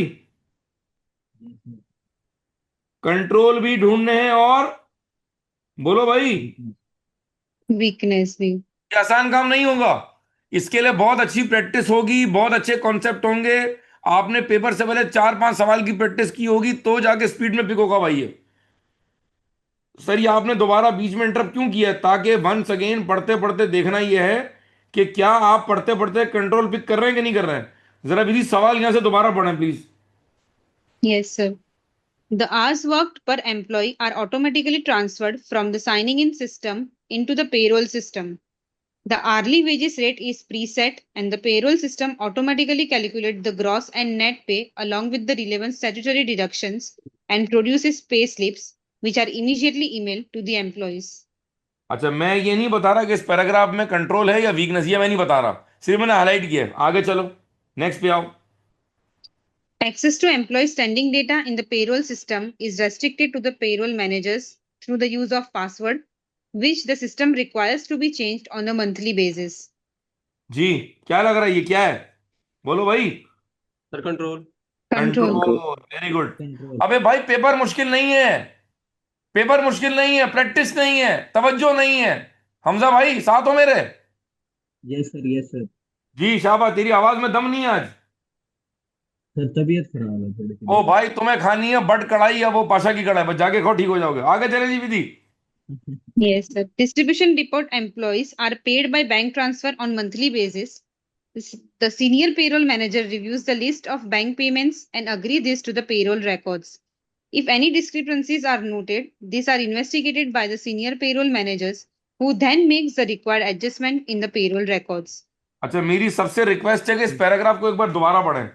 मेरी सबसे रिक्वेस्ट है कि इस पैराग्राफ को एक बार दोबारा पढ़ें, प्लीज एक बार दोबारा पढ़ें। जी पढ़ लिया भाई? आगे चलूं? Yes sir.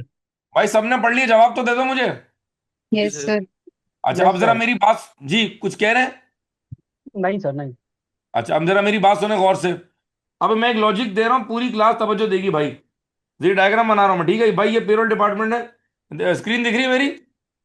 Yes, sir. ठीक है जी। सर ये एक पेरोल डिपार्टमेंट के एक असिस्टेंट मैनेजर साहब हैं, ठीक है जी। ये इनके पास पेरोल के रिकॉर्ड्स आ गए, ठीक है जी। ये पेरोल के रिकॉर्ड्स लेके चले गए अपने बॉस के पास, और जो बॉस हैं वो है मिसाल के तौर पे सीनियर मैनेजर। कौन है भाई? Senior manager. अच्छा, इन्होंने देखा जी इस पेरोल के, इन्होंने क्या किया, इन्होंने इस पेरोल की जो वर्किंग है, रिकॉर्ड्स को कह रहे हैं वर्किंग, वर्किंग कहें आप, ये जो पेरोल की वर्किंग है, इनको लगा इसमें कोई मसला है, तो इन्होंने ये जो पेरोल के रिकॉर्ड्स है या वर्किंग जो है, इन्होंने जो कि सीनियर मैनेजर है, तो इनके पास जो पेरोल के मास्टर रिकॉर्ड्स हैं उसका भी एक्सेस था इनके पास। तो इन्होंने क्या किया, इन्होंने जब इसको रिव्यू किया, तो रिव्यू करने के बाद इन्होंने जाके इसमें जाके अमेंडमेंट कर दी कोई, क्योंकि ये सीनियर मैनेजर है, तो इनके पास ये जो मास्टर रिकॉर्ड्स हैं, पे रोल के जो मास्टर रिकॉर्ड्स हैं, उनकी एक्सेस थी इनके पास। अच्छा, मसला ये नहीं है, मसला ये है कि इस जवान के पास, ये जो जवान है, ये जो जवान का बच्चा है, इसके पास ये पावर भी है कि ये तमाम सैलरीज का जो बैंक ट्रांसफर है ये इसको भी अप्रूव करता है। मुझे तकलीफ इस बात से है।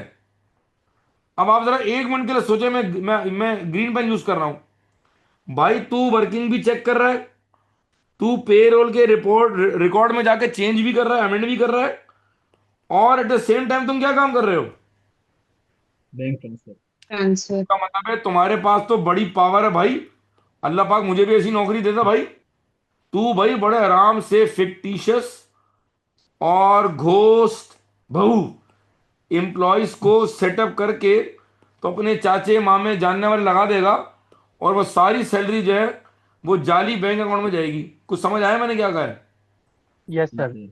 Yes sir. तो भाई सर सोल्यूशन क्या है आपके पास? सोल्यूशन ये है कि भाई ये जो बैंक ट्रांसफर की अप्रूवल है ना, ये किसी और बंदे को दें आप। किसको दें भाई? Segregation of duties. जी जी बिल्कुल डेलीगेशन ऐसे ऑफ ही है। ड्यूटीज। ये किसको दें काम? ये फाइनेंस काम किसको डायरेक्टर। दूं मैं? Finance director. या किसको दे दूं मैं? सीएफओ। सीएफओ। बस ये मैंने आपको ये, इसकी तस्वीर लेना भाई, इसको लेनी ताकि बाद में याद रहे आपको। ठीक है, तस्वीर लेना भाई, ताकि ये चीजें ना एग्जाम से पहले स्नैपशॉट आपके दिमाग में होना चाहिए। क्लियर हो गया? चलूं आगे? चले भाई, अब दोबारा पढ़ें जरा, विधि दोबारा पढ़ें तो बात समझ आएगी लोगों को जी। Yes, sir. Start. Distribution report employees are paid by bank transfer on a monthly basis. The senior payroll managers reviews the list of bank payments and agree this to the payroll records. If any discrepancies are noted, these are investigated by the senior payroll manager, who then makes the required adjustment in the payroll records. ओ समझ आया कुछ? और जरा जिनको yes समझ नहीं sir. आ वो जरा ये जुमला दोबारा पढ़ें। The senior manager payroll manager reviews, क्या रिव्यूज क्या? Bank payments. कुछ समझ आ रहा है भाई? जाग रहे हो? Yes sir. हाँ, यस। मतलब अगर आप एग्जाम में नशे की हालत में हैं, या आपने ज्यादा खाना खाया हुआ है और आपकी नींद पूरी नहीं हुई हुई है, तो आप जब इसको पढ़ेंगे तो पॉइंट पिक नहीं होगा। Senior manager payroll reviews the list of bank payments and agrees this to the payroll record. इसका मतलब है वही वाला हाल जो यहां हो रहा है। क्या यही हो रहा है भाई? क्या यही हो यस रहा सर। Yes. है? यस बस सर। समझ Yes, गए। sir. शाबाश, शाबाश मेरे मुजाहिदों, शाबाश। Purchases ji, Vidhi start. Yeah. Francisco Company has a central purchasing department based at its head office. When goods are required, a production supervisor submit a request to the purchasing department. A multi-part purchases order is then generated. The purchasing manager authorizes all orders below $3,000 and the purchasing director authorizes orders above $3,000 रुक and जाओ, above. रुक जाओ। The purchasing manager authorises all orders below $3,000, ठीक है, and the purchasing director authorises orders of 3,000 and above. ऐसा ही है भाई? अगर Yes, मैं sir. सवाल यस चेंज सर। कर दूं, अगर मैं सवाल को चेंज कर दूं और मैं सवाल को ऐसे कर दूं, the purchasing manager only authorises all POs above 3,000, क्या मतलब होता है इस सवाल का? द परचेजिंग मैनेजर और द डायरेक्टर ओनली ऑथोराइजेज या ऑथोराइजेज ऑल पीओज अबव 3,000। इसका मतलब है कि जो बिलो 3,000 है उनका क्या हो रहा है? उनका कोई पीओ। नहीं। नहीं। इसका मतलब इसका फ्रॉड कहाँ होगा? बोलो भाई, जवाब नहीं दे रहा कोई भी मुझे। बिलो 3000। जी, risk of fraud. Online class में मैं एक्सपेक्ट करता हूं कि आप मुझसे बात करेंगे। ऐसे क्लास नहीं होगी सुमुन बुकमुन, बात करनी पड़ेगी भाई। तो आप मुझे बताएं, क्या ये वीकनेस है, कंट्रोल है? क्या लिखूं उधर, मैं क्या लिखूं उसको, ये क्या लिखूं मैं इसको? Control. कंट्रोल है भाई, कंट्रोल है ये। आगे चलें जी। On the receipt of goods, the quality and quantities received are checked by warehouse team member against the supplier's delivery note, and a goods received note is produced. रुक A जाओ, copy of the रुक रुक रुक रुक रुक बच्चा रुक। दोबारा पढ़, और स्लो पढ़, दोबारा पढ़ और स्लो पढ़। Okay. On receipt of goods, the quality and quantities received are checked by a warehouse team member against the supplier's delivery note, and a goods received note is produced. जी क्या weakness है? मुझे बताएं कि ware house वाला किसको किसके check कर रहा है? वो क्वालिटी और क्वांटिटी को चेक कर रहा है अगेंस्ट सप्लायर डिलीवरी नोट। भाई तू अपने पीओ से तो मैच कर कि तूने माल मंगाया क्या था। जी बोले भाई। Yes, sir. Purchase order से करेंगे। सर ये माल सप्लायर ने दिया, ये ट्रक आ रहा है। वाह भाई वाह, वाह भाई वाह, ये ट्रक आ रहा है कंपनी के अंदर। यहाँ बनेगी भाई, ये यहाँ ट्रक पार्क होगा, यहाँ बनेगी जीआरएन। और अब जो सप्लायर ने जो माल, ये सारा माल लोड हुआ है, ये आप सप्लायर जो वेयर हाउस वाले हैं, ये वेयर हाउस डिपार्टमेंट है, ये क्या कर रहा है? ये गुड्स को किससे मैच कर रहा है? ये गुड्स की क्वांटिटी और क्वालिटी को मैच कर रहा है सप्लायर के कागज से। जी सप्लायर डॉक्यूमेंट। जबकि होना क्या चाहिए था? किससे मैच करेंगे भाई? Purchase Purchase order. order। आप उसको मैच Purchase order। करेंगे कि भाई हमने इनिशियल प्रोक्योरमेंट डिपार्टमेंट ने मंगाया गया था। बोले तो क्या?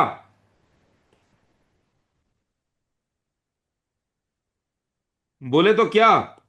किससे मैच Purchase करूं? order। जी Purchase order. ठीक है जी, आगे चलें जी। थोड़ा सा मैं टाइम लगा रहा हूँ, इरिटेट मत होइएगा, ताकि जरा दिमाग में बैठ जाए, ठीक है जी? क्योंकि बहुत मतलब है ना, पॉइंट रिपीट होते हैं जी। आगे चलें यहाँ से। Copy of. A copy of the GRN is sent to both the finance and purchasing departments. ये आगे चलें जी। When purchase invoice are received from the suppliers, they are logged into an invoices received file, and the accounting system assigns each invoices a unique number based on the supplier's code and date of input. रुक जाएं milord, रुक जाएं milord. पूरे lecture में हमजा भाई गवाह रहिएगा, सारे लोग गवाह रहिएगा। जो आपने वीडियो लेक्चर एलएमएस पे देखा है, उसमें मैं चीखता रह गया, all document should be sequentially pre numbered, all commercial document should be sequentially. Pre-numbered। जी वो कह रहा भाई, when purchase invoices are received from the supplier, they are logged into an invoice receipt file, and the accounting system assigns each invoice a unique number based on the supplier code. भाई जब supplier code पे चलेंगे तो आपका अपना number generate कैसे होगा? फिर आप लॉग कैसे मेंटेन करेंगे? आप सीक्वेंस कैसे मेंटेन करेंगे? लिहाजा यहाँ वीकनेस ये है कि आप सब यूनिक नंबर जो है ना, यूनिक नंबर वो बेस कर रहा है सप्लायर कोड के ऊपर। जी नहीं, ऐसा नहीं होगा।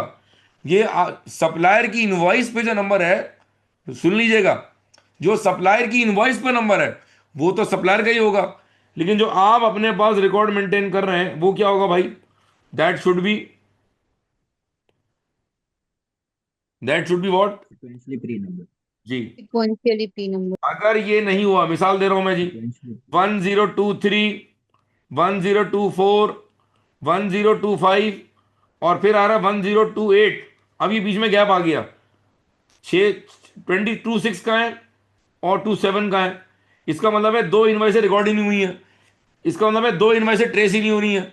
ये भंड आप उस वक्त पकड़ेंगे, ये भंड आप उस वक्त पकड़ेंगे जब आपके तमाम कागजात सीक्वेंशियली Pre-numbered। प्री नंबर्ड होगा। नंबर्ड होंगे। समझ आ रही बात? आगे चलें जी। जी जी विधि, आगे चलें। Yes. The finance clerk then matches the invoices to a copy of the relevant purchase order and passes those two documents to the finance director for authorizations prior to the invoice being input into payables. अच्छा एक बार एक काम करें, जरा slow motion में यहां से दोबारा पढ़ें, दोबारा पढ़ें। The finance clerk then matches the invoice to a copy of the relevant purchase order and passes those two documents to the finance director for authorization prior to the invoice being input into payables. एक minute जी, कुछ missing लग रहा है मुझे इधर। जरा गौर करें, जरा गौर करें, गौर करें, गौर करें। सवाल पढ़ के बस जल्दी जान छूटे, 7:45 हो रहे हैं, पता नहीं कितना लंबा खींचेंगे। ओ भाई पढ़ने आए हो ना, समझ नहीं आए हो? मैं टाइम दे रहा हूं तुम्हें, बात समझो। वो कह रहे हैं the finance clerk then matches the invoice to a copy of the relevant purchase order and passes those two documents to the FD for authorization prior to the invoice being input into payable. Invoice तूने receive की है 100 की, PO तुमने दिया था 80 का, तो दाल में कुछ काला है? नहीं जी, दाल में काला इसलिए नहीं है क्योंकि जो हमने जो जीआरएन बनाई थी ना, जीआरएन, वो 100 की थी। अब बोलो कुछ मिसिंग है? Yes, sir. तो मसला था इधर, बोलो भाई। हाँ सर। जी, अब आपने लेक्चर ही नहीं लिया हुआ है, आपने आपने कॉन्सेप्ट समझा ही नहीं है, आप तो सेल्फ स्टडी कर रहे थे। आपने सब कुछ स्टडी अब से पढ़ लिया, मतलब स्टडी अब आपका टीचर बन गया है। यार इस तरह नहीं होता बॉस। वो स्टडी हब सुन ले भाई, आपको अच्छा लगे बुरा लगे, please coming from the core of my heart. वो स्टडी हब जो है ना, वो दिया हुआ है उस वक्त जब आप किसी टीचर से पढ़ रहे हैं, गाइडेंस ले रहे हैं, आप समराइज नोट्स उधर दिए हुए हैं, वहां लॉजिक नहीं समझा रहा कोई आपको, लॉजिक तो मैं ही दूंगा ना आपको। हमजा भाई समझ रहे हैं? बिल्कुल सर। बहुत सारे बच्चे स्टडी हब से पढ़ के भी फेल हो रहे हैं भाई। स्टडी हब से उस वक्त आपको काम आता है जब आप किसी टीचर से प्रॉपर पढ़ रहे होते हैं। 100 घंटे का सिलेबस है, 40 घंटे पढ़ लिया, 30 घंटे पढ़ लिया, माशाल्लाह आधी तालीम तो व्हाट्सएप ग्रुप पे ही मिल रही है हमें। माशाल्लाह इतना ज्ञान बढ़ रहा है उधर, अल्लाह माफ करे। ऐसे नहीं होता दोस्तों, ऐसे नहीं होता। इतनी कीमती क्वालिफिकेशन है। टीचर टीचर होता है, मेंटर मेंटर होता है, बहरहाल। जी, यहां वीकनेस समझ आई हमें? क्या भंड था? बोलो भाई, क्या भंड था? सर वो GR. जीआरएन नहीं भेजा, वो पीओ भेज दिया। जी जी, ऐसे ही, बिल्कुल ऐसे ही, बिल्कुल ऐसे ही है। ठीक है जी, अच्छा आगे चलें जी, नेक्स्ट पे हैं जी, आखिरी हैं, फिर हम इसके आंसर पे आते हैं जी। Start with non current assets, capex cycle. Non-current non-current asset. Francisco Company owns approximately 55% of its distribution depots, and the remainder are lease premises, which have been confirmed as correctly capitalized in line with relevant accounting standards. These lease agreements and ownership documents are held in the finance department. Earlier in the year, members of the company's internal audit department undertook a review of the lease agreements and ownership documents, but were unable to locate a number of the relevant documents. जी, क्या मसला है बताएं जरा मुझे, क्या हुआ इधर, क्या इशू है भाई? यहां से दोबारा पढ़ें। The lease agreements and ownership documents are held in the finance department. Earlier in the year, members of the company's internal audit department undertook a review of the lease agreements and ownership documents, but were unable to locate a number of the relevant documents. जी, control है कि weakness है, बोलो भाई। Weakness है। Weakness है भाई, सब जाग रहे हो ना, सो तो नहीं रहे हो? Yes sir. हाँ भाई, सबकी आवाज, सकीना, विदी तो खैर पढ़ रही, यूसुफ, नदा, डिफरेंट किस्म के मुश्किल मुश्किल से नाम है, मुझे नहीं पता भाई। फातिमा, असदुल्ला, अरीबा, अमन, एहसन, भाई सब साथ हो ना मेरे, सो तो नहीं गए हो? जगह हुए हैं सर। शुक्र है, जागते रहना, बता रहा हूं, तुम सो गए तो मैं भी सो जाऊंगा।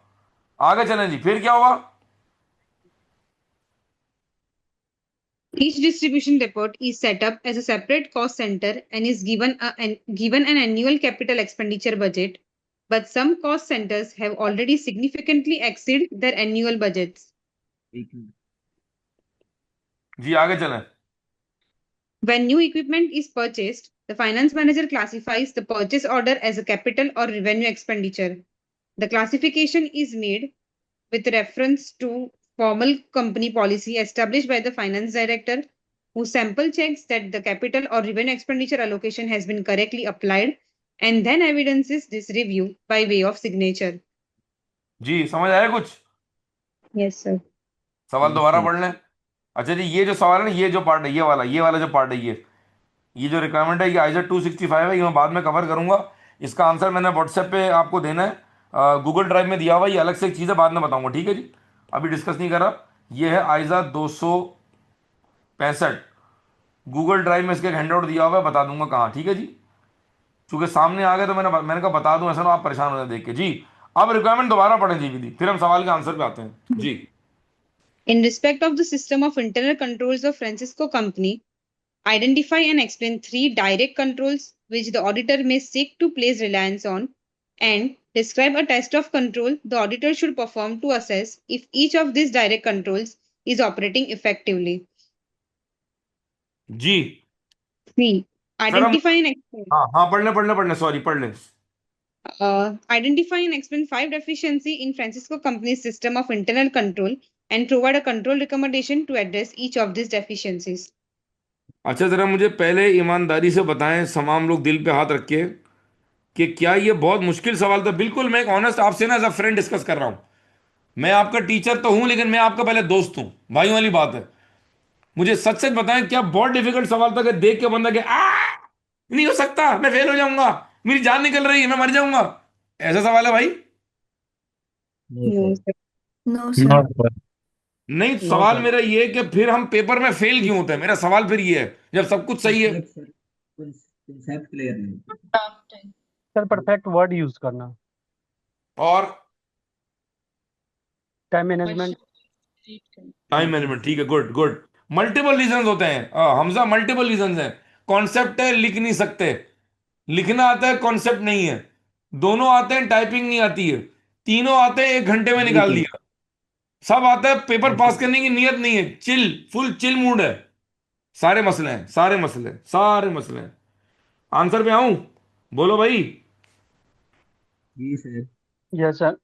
भाई बोर तो नहीं हो रहे? मजा आ रहा, नहीं आ रहा है? Yes, sir. Yes sir. Yes sir. शुक्रिया भाई। सवाल है कि अगर आपको लेट से मजा नहीं भी आ रहा है, तो मेरे पास लिमिटेशन है ना, कोई बैकग्राउंड में म्यूजिक चल रहा है, मतलब मैं और क्या करूंगा? लोग बोलेंगे सर साजिद जो है ना, वो म्यूजिक भी सुन रहे हो, डांस भी कर रहे हैं, ये हो नहीं सकता भाई। तो आपको जो करा रहा है उसी में आपने मजे लेने हैं, ठीक है भाई? चलें जी। अच्छा विधि, हमने करना ही है कि चूंकि इस वक्त बज रहे हैं 7:50 पाकिस्तान स्टैंडर्ड टाइम, मेरी एक सजेशन है कि मैं पूरा आंसर नहीं पढ़ता, मैं एक एक पॉइंट छोड़ के पढ़ता हूं। मेरे साथ आंसर पढ़ोगे, हौसला बढ़ेगा, ग्रामर पे बात करेंगे, तो क्या बाकी सवाल घर में कंप्लीट कर लोगे? पॉसिबल है ये? Yes, sir. इंशाल्लाह सर। ताकि आप जैसे ही सेशन खत्म करें, तो आप चाय पानी का, नमाज का, खाने का ब्रेक लें, और आज ही इस सवाल को दोबारा अटेम्प्ट करें। कब? हाथ का इशारा, आज कब? आज हाँ जी। सर आज ही आज। होगा ये। कसम खा ले, मैं रात को उस वक्त तक नहीं सूंगा जब तक कि ये सवाल आज मैं खुद से अटेम्प्ट। ना कर हाँ लो। सर। जी, विधि ओवर टू यू। बहुत अच्छा पढ़ती हैं माशाल्लाह जी। Yes, start. sir. अच्छा, Yes, sir. पहले हम कंट्रोल की बात कर रहे हैं, और कितने कंट्रोल निकालने थे भाई? 3। 3। Clean, yes. 1, 2, 3 और 4। एग्जामिनर ने 4 निकाल के बताए, जबकि इनमें से कौन से? आप कोई भी 3 लिख सकते हैं। और एक और सवाल, मुझे बताएं सवाल में कितनी साइकिल्स थी? 3, sir. 3 थी। 3 साइकिल। अच्छा, Clean इसकी बात cycle. भी कर लेते हैं, ये बात भी कर लेते हैं। मुझे पता है कि इस सेशन के बाद सवाल आने वाला है। ये पेरोल है, ये परचेज है, और आखिरी कौन सा था? कैपिटल बोलो भाई, जवाब दो। Capex. एक्सपेंडिचर। क्या मैं तीनों यहां से निकाल लूं, या बेहतर है कि तीनों से एक एक पॉइंट निकाल लूं? क्या लॉजिकल, क्या बात लग रही है? तो तीनों से तीनों एक से एक एक। पॉइंट। तीन से एक सर। ये जो वर्ड है ना, ये जो मैं लिखने जा रहा हूं यार, ये बड़ा मसला है। क्या लिख रहा हूं भाई? Common sense. क्या लिखा मैंने? Hamza, common sense. बस ये कॉमन सेंस क्या कह रही है? हर साइकिल में से एक वीकनेस निकाल ले जी। विधि स्टार्ट। बिस्मिल्लाह जी। अब जरा आराम आराम से एक एक पॉइंट पे गौर करेंगे, ठीक है जी? Start. Okay. Direct control. Distribution report employees are issued with staff identity ID cards, which record their hours worked, and they are required to sign in and out of the factory. This process is supervised by security staff and CCTV cameras. रुक जाए, मैं time लगाऊंगा भाई। मुझे बता दें, क्या ये खुद से लिखना था या सवाल से कॉपी पेस्ट था? Copy paste. Sir copy Copy paste. paste. मतलब अगर कोई ये भी ना कर सके, तो फिर मैं उसको क्या कहूं हमजा? फिर मैं उसको क्या नाम दूं मैं? छोड़ दे, माफ कर दे हमजा, जाने दे। हमजा जाने दे, छोड़ दे, माफ कर दे। कितना मार्क ले लिए मैंने? 0.5. अच्छा, एक और बात सुने। 0.5। अगर ये जुमला जो मैं हाईलाइट कर रहा हूं, अगर मैंने ये नहीं लिखा, तो मेरा कंट्रोल नामुकम्मल है। जरा विधि पढ़े, मैंने किसको अंडरलाइन किया है? This process is supervised by security staff and CCTV cameras. Now this makes the point complete. और ये मैंने क्या किया है? Identify. Identify. अब मैं क्या करूंगा भाई? Impact. Explain. अच्छा, अब मैं अगर आपको बिल्कुल दिल से बताऊं तो एक्सप्लेन का वर्ड स्टार्ट कैसे होना चाहिए? This ensures, because of this, as a result of this में लीड टू। ये सारे सही वर्ड्स हैं। इसने क्या स्टार्ट किया है जी? इसने कैसे स्टार्ट किया? विधि पढ़ें। This ensures that genuine employees are only paid for the work actually done and reduces the risk of employees being paid but not completing their required hours. In addition, due to the supervision and cameras, it is unlikely that one employee could sign in one on behalf of other employees. अच्छा, अब देखें, मसला पता है क्या है? आपको समझ सब आ रहा है, आपको बात समझ भी आ रही है, आप इस वक्त बहुत अच्छा फील कर रहे हैं, आप खुश भी हैं। मसला ये कि एग्जाम में ये ड्राफ्टिंग करना मुश्किल है। तो भाई किसने कहा कि वर्ड बाय वर्ड मैच करेगा? आए मैं आपको जरा समझाता हूँ कि देखें ये कैसे लिख सकते थे आप। वो कह रहा है कि जो आपने सीसीटीवी कैमरे लगाए हुए हैं और ये जो आपने हर बंदे का आईडी कार्ड बनाया हुआ है और ये जो ऊपर से सुपरविजन हो रही है बाय सीसीटीवी कैमरास, इससे क्या हो रहा है? Genuine employees are only paid for the work done, and this will reduce the risk of employees being paid but not completing their required hours. इसका मतलब क्या हुआ? वो कह रहा है are only paid for the work actually done and reduces the risk of employees being paid but not completing the required hours. अगर मैं इसको रिफ्रेश कर दूं और अगर मैं जुमला को यूं कर दूं, मुझे जरा बताइएगा। This ensures that all employees are paid for the work done, and this will reduce the risk that employees are not paid for the hours they have not actually worked, and reduces the risk of employees actually being paid for the hours they have not worked actually. दोबारा refresh करता हूं। This ensures that all employees are paid for the work done. कुछ जुमले मैंने कम किए, check कर रहे हैं आप? मैंने हटा दिया वर्ड जेन्युइन का, फिर रिपीट कर रहा हूं। This ensures that employees are paid for the work done in the organisation and it will reduce the risk that employees are paid for the hours they have not actually worked on. Yeah, this will reduce the risk of hours being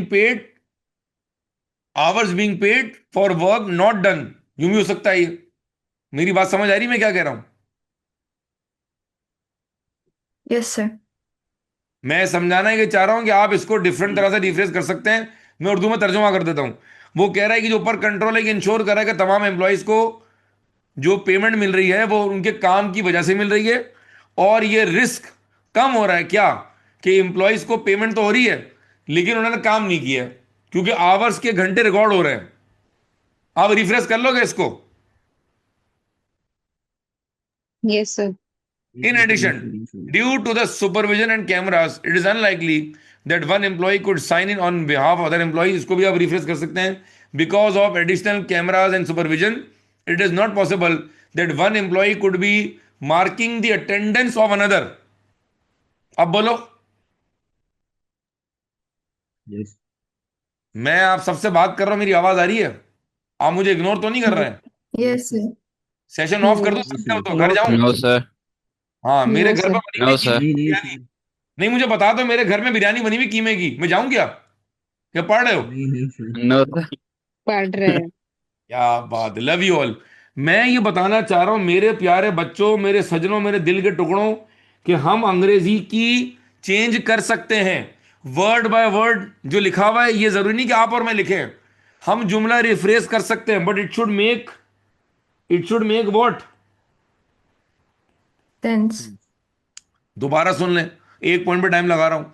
in addition, because of the supervision and cameras, it is unlikely that one employee could be marking the attendance और time in for another employee. एक ही बात हो गई।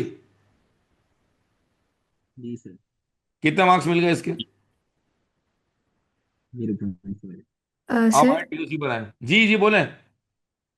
Sir for example अगर मैं in addition ये जो कैमरास वाला पॉइंट है ये मैं मिस कर देती हूँ और मैं ये आइडियल टाइम वाला लिख लेती हूँ एक्सप्लेनेशन में, सो मुझे लाइक इंटायर 0.5 मार्क्स डिडक्ट हो जाएंगे या यार इट ये डिपेंड्स? यार ये एग्जाम है ना, इतना इतना माइक्रो में कहीं दिया हुआ नहीं है। मेरे हिसाब से अगर आप इसका अगर आधी बात भी कर देते हैं ना, तो मेरे हिसाब से 0.5 मिल जाएंगे। बट ये तो स्टैंडर्ड आंसर है ना, ये तो बेंचमार्क आंसर है। इसको देख के लगता है कि यार पता नहीं क्या होगा। तो मेरे हिसाब से, अगर मिसाल दे रहा हूं मैं, अगर हम यहां से ये वाली बात ना भी लिखें तो भी इट मेक सेंस। 0.5 मार्क के लिए ऊपर वाला लाइनें बहुत हैं। वो आपको इसलिए ड्राफ्टिंग करा रहा था कि आप जब आप प्रैक्टिस करें तो आपको एग्जाम में याद रहे कि भाई आप इससे ज्यादा भी लिख सकते हैं। ठीक है सर। ठीक है। Okay, thank you sir. जैसे जैसे मैं मजीद आपकी बात को एलेबरेट करता हूँ, टीओसी। अब आप देखें कितने पॉइंट दिए मैं इधर, 2 सर। जबकि कितने मार्क्स हैं ये? 1 सर। जरा पढ़ें जी विधि। अब इस कंट्रोल का TOC, what is TOC? What is Yes, sir. TOC भाई बोलो। कायरो है ये, पढ़ा था हमने आयजा 500 में कायरो। बोलो भाई। Yes sir. Yes, sir. हमने आयजा 500 में कितनी बातें पढ़ी थी कायरो में, हमजा? हाँ, 8। हाँ। तो ये जो टेस्ट ऑफ कंट्रोल है, ये बेसिकली ऑडिट प्रोसीजर है। फर्स्ट सिर्फ क्या है? सब्सटेंटिव का ऑब्जेक्टिव पीएनएल बैलेंस शीट के नंबर को वेरीफाई करना होता है। जबकि टीओसी का ऑब्जेक्टिव क्या है कि क्या वो जो कंट्रोल आपने बनाया है, कंट्रोल क्या वो इफेक्टिवली ऑपरेट हो रहा है या नहीं, नहीं नहीं। हो रहा है। टीओसी का ऑब्जेक्टिव क्लोजिंग नंबर को वेरीफाई करना नहीं है, नहीं है। नहीं टीओसी है। का ऑब्जेक्टिव क्लोजिंग नंबर को वेरीफाई करना नहीं है। नहीं नहीं, है। नहीं है। वो ऑब्जेक्टिव किसका है? substantive. Substantive Substantive procedure. Standard procedure. पढ़े भाई, start with start. Test of control. Observe the use of staff ID cards by employees when entering the distribution depots and confirm that security staffs are supervising the process. ठीक है। Review footage. Review footage from CCTV cameras from a sample of depots to confirm the sign-in process is recorded and supervised by security staff.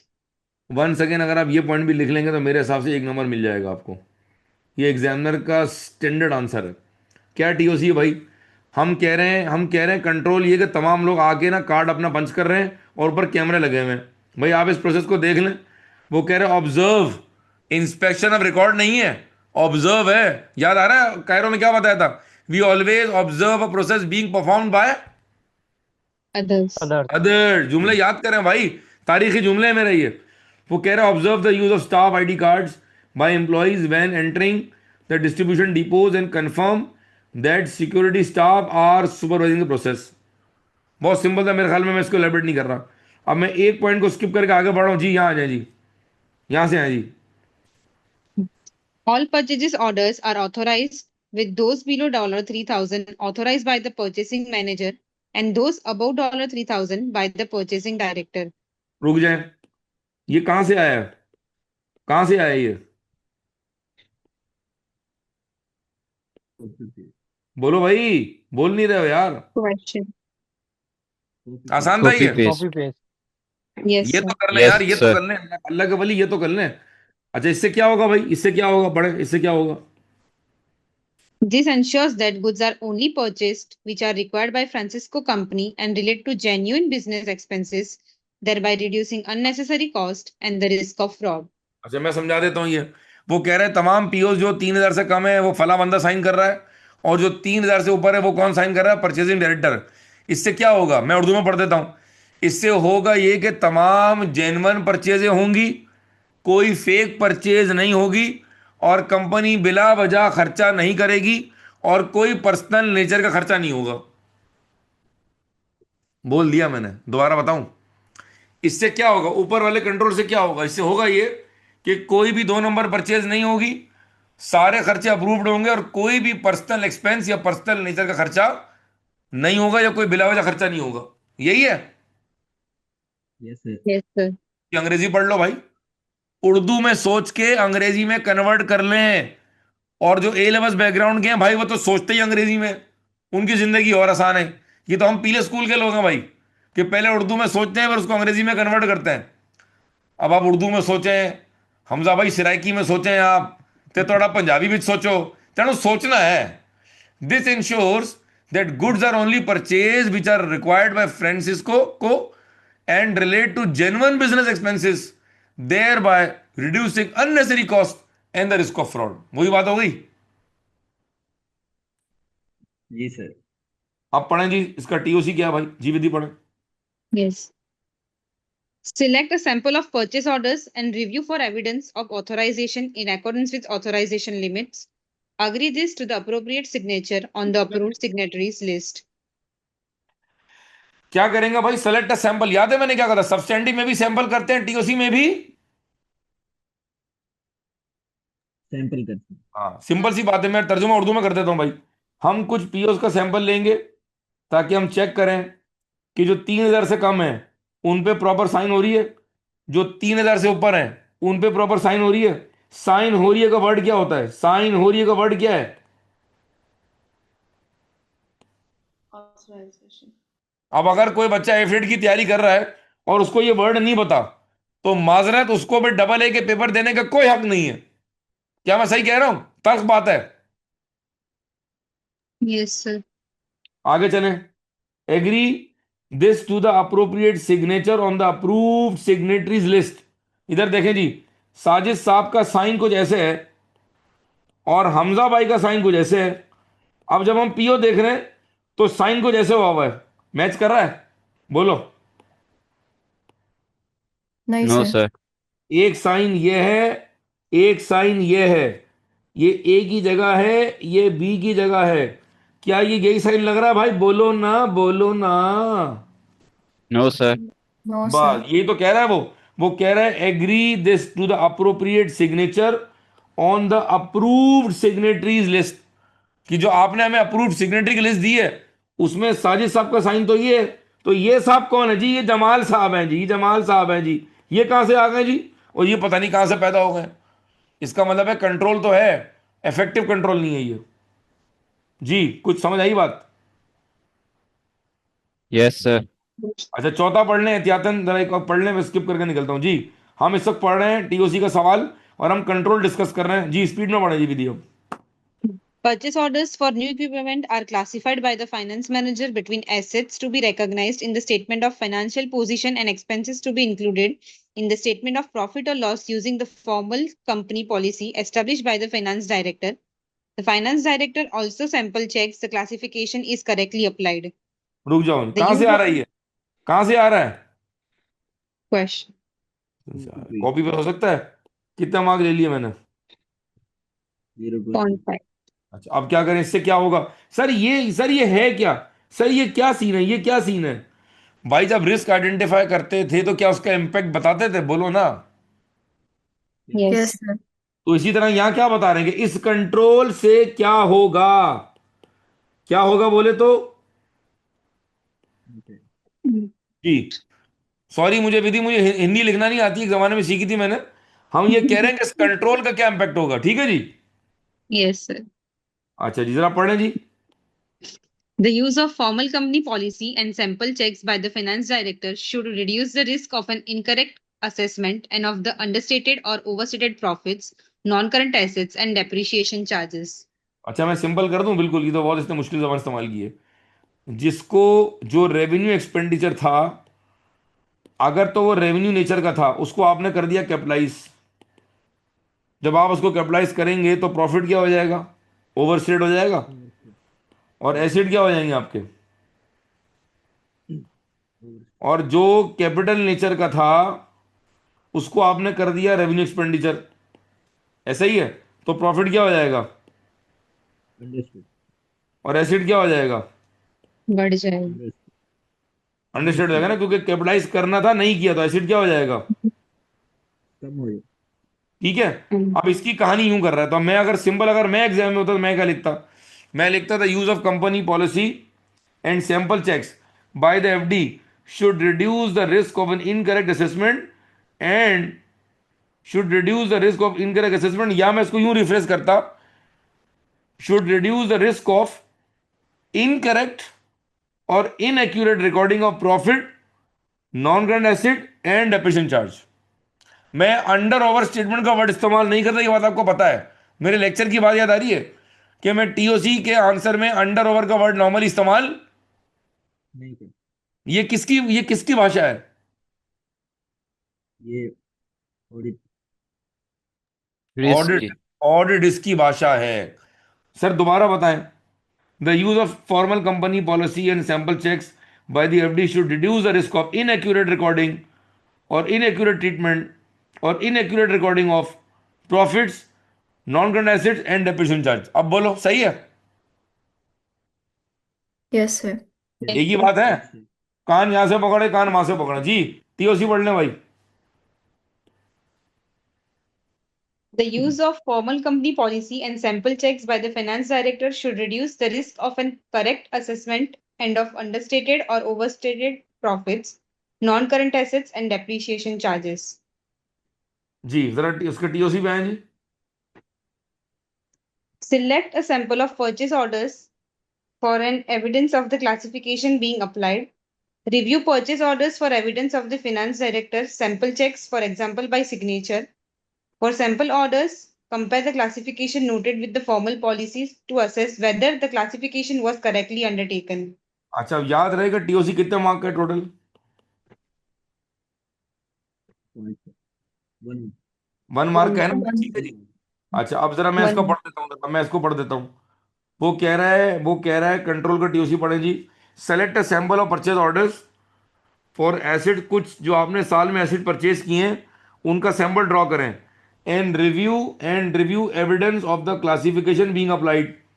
वो जो आपने policy बनाई थी as per पुराने FD की जो पॉलिसी बनी हुई थी रेवेन्यू और कैपिटल एक्सपेंडिचर को क्लासिफाई करने की, जरा कुछ सैंपल ऑफ पीओज में चेक करें कि क्या ये हो रहा है। Review purchase orders for evidence of the FD sample check for example by signature. Policy क्या थी? साइन कौन कर रहा था इसको? सवाल में क्या लिखा हुआ था? सवाल में लिखा था एफडी साइन कर रहा है। जी एक मिनट, सवाल जाके दोबारा देखें जरा। ये देखें जी, ये पढ़ें भाई यहां से।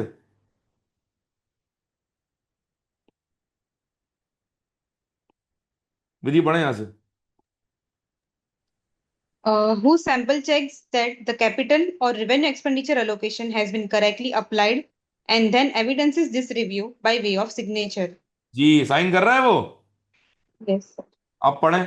वो कह रहा है आपने क्या करना है, आपने रिव्यू करना है पीओ को for evidence of FD sample check for example by what? great sir, खाली सैंपल बेस पे पीओ चेक नहीं करना है, उस पे सिग्नेचर भी देखना है उसका। For a sample of orders compare the classification noted with the formal policy of to assess whether the classification was completely undertaken. मिसाल के तौर पे पॉलिसी क्या थी? पॉलिसी ये थी कि भाई जो खर्चा लेट से 10,000 से कम है वो रेवेन्यू एक्सपेंडिचर है, और जो खर्चा 10,000 से ऊपर है वो क्या होगा? कैपिटल। तो मुझे बता दे, खाली पीओ बनना और मेरा खाली पीओ सैंपल बेस पे चेक करना क्या मसले का हल है? नहीं है। सिग्नेचर yes sir, तूने नहीं देखी, सिग्नेचर तूने नहीं देखी और पॉलिसी भी तूने नहीं देखी, तो फिर टीओसी मुकम्मल है नामुकम्मल है? now we can नामुकम्मल सर। टीओसी मुकम्मल के नामुकम्मल? now we can सर देखें, इनकम्प्लीट। आप मेरी बात समझे। माशाल्लाह कितने बच्चे लाइन पर हैं इस वक्त भाई? 16 बच्चे हैं। देखें मेरी बात सुने, मैं इसलिए टाइम लगा रहा हूं क्योंकि आप पेपर करके आते हैं, माजी में इतने साल मुझे हो गए, बच्चे कह रहे जी मैंने तो बिल्कुल सही किया हुआ है सर, मैं तो फेल नहीं हो सकता। सर आप फेल इसलिए होते हैं कि आपकी अंग्रेजी ठीक नहीं है, आप ये जुमले एग्जाम में लिख नहीं पाते, और आप पॉइंट मुकम्मल नहीं लिखते हैं, इनकम्प्लीट पॉइंट। आप समझ आ रहा है? yes sir, चले जी आगे आ जाए जी। जल्दी से हम 2-3 पढ़ लेते रिकमेंडेशन, सॉरी डेफिशिएंसीज। सवाल क्या था हमारा? सवाल हमारा ये था भाई, सवाल ये था भाई, identify and explain 5 deficiencies in the company system of control and provide a control recommendation to address each of these.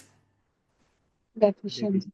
5 दिए हुए आए, हम 3 पढ़ लेते ताकि टाइम सेव कर लें, बाकी फिर हम पढ़ लीजिएगा। एक आइडिया आपको हो गया अल्हम्दुलिल्लाह जी। Start. Control deficiencies and recommendations. Control deficiency. The monthly payroll calculations are automatically generated by the payroll system and pay slips are produced. Therefore, there are no checks performed on the calculations. While an automated system is an effective way of reducing error, there is a possibility that system errors occur during the payroll processing which would not be identified. This could result in payroll being over or undercalculated, leading to an additional payroll cost or loss of employee goodwill. जी मैं पढ़ देता हूं। Control efficiency, वो कह रहा है भाई the monthly payroll calculations are automatically generated by the payroll system and the pay slips are produced. Therefore, there are no checks performed on the calculation. क्या सवाल पढ़ते पढ़ते मैंने इसको रेस किया था, हाईलाइट किया था मैंने? बोलो, यस सर। याद दिलाया था मैंने, बोलो ना। Yes, sir. वो कह रहा है while an automated system is an effective way of reducing, वो कह रहा है बिल्कुल सही बात है, ऑटोमेशन की क्या बात है, बट सिस्टम किसने बनाया? इंसान ने। मशीन किसने बनाई? इंसान ने। इंसान का कोई सब्स्टिट्यूट नहीं है भाई। एआई जितना अपडेट हो जाए, सुन लो आज, जितना लेवल का एआई आ जाए, ह्यूमन जजमेंट कभी भी रिप्लेस नहीं हो सकता। नहीं हो नहीं हो सकता। ठीक सकती। है। शुक्र है जवाब दे दिया आपने, कहा सो गए सब। देर is a possibility that system error might occur during the payroll processing which would not be identified. This could result in payroll being under over calculated, leading to additional payroll cost or loss of employee goodwill. जी, मैं सही कर दूं, उसको आसान कर दूं? ठीक है। इससे पहले मुझे बताएं, मेरे लेक्चर में क्या बताया? इंपैक्ट दो तरह के होते हैं, बोलो भाई। Sir quantitative, qualitative. जी, शुक्र है जवाब दे दिया भाई। ये क्या है? ये क्या है? बता दो ना, बता दो ना। सर क्वालिटेटिव है। क्वालिटेटिव। और ये क्या है भाई ऊपर वाला? Sir quantitative. अब क्वांटिटेटिव। आप सेल्फ स्टडी कर रहे हैं, टीचर टीचर तो है नहीं आपके पास, स्टडी अब थोड़ी बताएगा आपको ये क्या है। समझ आ रहा है टीचर की इंपॉर्टेंस? अब मैं इस पैराग्राफ को आसान करता हूं, सुने जरा। वो कह रहा है, अब सुनिएगा, मैं इस पॉइंट नंबर 5 को आसान कर रहा हूं। हमने बता दी डेफिशिएंसी, हमने बताया कि भाई सिस्टम की वर्किंग को चेक नहीं कर रहा, therefore there are no checks performed on the calculation, because of this there is a risk that system error might occur resulting in incorrect payroll being calculated or being recorded by the payroll system, leading to incorrect salary and resulting in loss of employee goodwill. तुमने सुना मैंने क्या कहा? Yes sir. Yes yes sir. Sir. Repeat करूं क्या? मैं जुमला यहां से शुरू कर रहा हूं, यहां से इधर से, मैं जुमला यहां से शुरू कर रहा हूं, यहां से भाई देख लो, यहां से इधर से, यहां से मैं इससे लिंक कर रहा हूं। Because of this there is a risk that system error might occur during the payroll processing, resulting in incorrect salaries being paid out to employees, resulting in loss of employee goodwill, or resulting in employees being negative, or employees morale being lower, or lowering the morale of employees, और मुख्तलिफ जुमले हैं, और loss of employ goodwill. आसान सी बात। अब बोलो, clear है? क्लियर। चलो यस सर। शुक्र है, अल्लाह करे आप बात समझ जाएं। कंट्रोल पढ़े जी, क्या रिकमेंडेशन है? और एक और बात, ये जो आप कंट्रोल रिकमेंडेशन दे रहे हैं, ये किसको दे रहे हैं आप? ऑडिटर को दे रहे हैं आप? किसको नहीं सर, रिकमेंडेशन दे रहे हैं आप? सर क्लाइंट को। मैनेजमेंट को दे रहे हैं आप, प्लीज। मैनेजमेंट को। हाँ, बहुत सारे बच्चे लिख रहे हैं, मैंने कॉपियां चेक की हैं। The auditor is recommended. ओ अल्लाह के बंदे, ओ भाई, ओ हेलो, ओ भाई, ये कंट्रोल किसको रिकमेंड कर रहे हैं आप?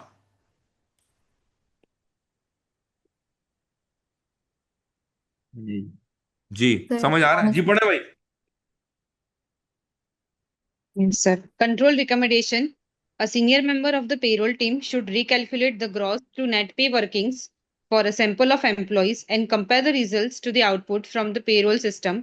This calculation should be signed as approved by the finance director before payments are made. Simple था, आगे चलें जी, सिंपल था, आगे चलें जी, एक पॉइंट स्किप करें, यहाँ आ जाए जी। जी पढ़ें। Deliveries of goods are checked for correct quantities and quality against the supplier's delivery note, but not to the purchase order. कुछ याद Goods may आया? be accepted. हाँ जी। Goods may be accepted which were not originally ordered, leading to a waste of company's resources. क्या हुआ इधर? मुझे point समझना है, क्या हुआ है, क्या हो रहा था? हम कह रहे हैं जो आपने डिलीवरी ऑफ गुड्स की है, उसको आप चेक कर रहे हैं क्वांटिटी से और क्वालिटी से अगेंस्ट व्हाट? सप्लायर के डीएन से। ओ भाई, वो तो सप्लायर का कागज है, हमारा कागज कौन सा है? जो हमने माल मंगाया था वो पीओ है, उसमें क्या रिस्क है? अच्छा, अब देखें, एक मिनट रुकिएगा, ये जुमला स्टार्ट कैसे हो रहा है? जरा विधि बताएं, जुमला स्टार्ट कैसे हो रहा है? Goods may be accepted which were रुक not जाओ, originally ordered. रुक रुक रुक रुक, लड़की रुक, लड़की रुक, लड़की रुक। जी मैंने क्या बताया, जुमला स्टार्ट कैसे होना चाहिए, आइडियल आइडियल जुमला क्या होगा, रिपीट करो। Because of this, Because of this, this में lead to, this may lead to, as a result of this, as a result of this, the company might receive goods the company might receive goods which were not ordered initially, which were not ordered initially, leading to leading to wrong purchases wrong purchases and waste of and waste of company funds। company funds. Fund बोले तो, fund बोले तो resources, एक ही बात। समझ आ रहा है, कुछ सुकून आ रहा है भाई? 15 बच्चे लाइन पर हैं, 3-4 Yes, दिल बड़े sir. गए। मतलब मैं मुश्किल बात कर रहा हूं, देखो ना, अगर मैंने सिर्फ अंग्रेजी पढ़नी थी तो फायदा नहीं है। मैं चाह रहा हूं हार्ट टू हार्ट कनेक्शन हो, कि यार तो आसान है, हो जाएगा इंशाल्लाह ये। अच्छा पढ़ें जी, क्या रिकमेंडेशन है भाई, पढ़ें, कंट्रोल रिकमेंडेशन पढ़ें। The warehouse team members should agree deliveries from suppliers to both the supplier's delivery note as well as a copy of the original order form.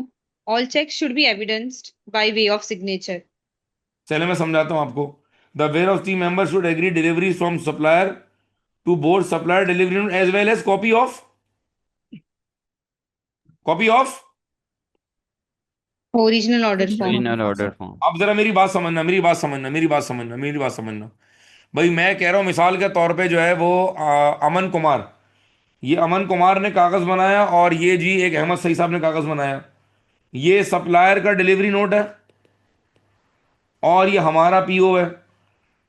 1 1 2 2 3 3 4 4, क्या कर रहा हूं मैं, ये मैं क्या कर रहा हूं? दोबारा सुनो, दोबारा Reconcile, सुनो, sir. दोबारा सुनो। हाँ भाई माल आ गया, हाँ जी आ गया, यहाँ सही है। हाँ जी ये वाला गुड्स आ गए, हाँ जी आ गए। हाँ ये वाला गुड्स आ गए, हाँ जी आ गए। हाँ जी आ गए, हाँ जी आ गए, जबरदस्त, वेरी गुड यार। यहाँ भी साइन कर, यहाँ भी साइन कर दिया। अब बोलो कैसे चेक हो रहा है, कैसे कर रहा हूं मैं, क्या कर रहा हूं? मैं सप्लायर के डिलीवरी नोट को किससे कंपेयर कर रहा हूं? परचेज ऑर्डर, सबूत क्या है, सबूत क्या है, सबूत क्या है, सबूत क्या है? सिग्नेचर। Signature. अब ये बातें आपको पता ही नहीं है, क्योंकि आप तो टीओसी रट के चले गए ना। आपको तो टीचर की कदर ही नहीं है, मैं माजरत के साथ बता रहा हूं आपको। बहुत सारे बच्चों को नहीं पता कि टीचर क्या पढ़ा रहा है। वो कह रहा है अल्लाह खैर करेगा, हो जाएगा, ठीक है भाई, अच्छी बात है, अल्लाह आपको पास करे। ये जुमला पढ़ें, ये जुमला पढ़ें प्लीज, जुमला पढ़ें, ये क्या है? All checks should be evidenced by way of signature. ये क्या है, ये क्या है, ये क्या है, ये क्या है भाई, ये क्या है? Signature. अल्लाह करे बात समझ जाए, बात जो ना वो बस, वो शेर याद आ रहा है इकबाल का, दिल से जो बात निकलती असर रखती है। हमजा भाई, दिल से जो बात निकलती असर रखती है, पर नहीं ताकत है परवाज मगर रखती है। तो मैं उम्मीद कर रहा हूं कि सारी बातें कहां जाके लग रही हैं, दिल पे जाके लग रही हैं। आए जी एक और पॉइंट देख लें, फिर ऑफ करते हैं जी, ऐसा ना आपकी हड्डी है जी। यहां से पढ़ें जी।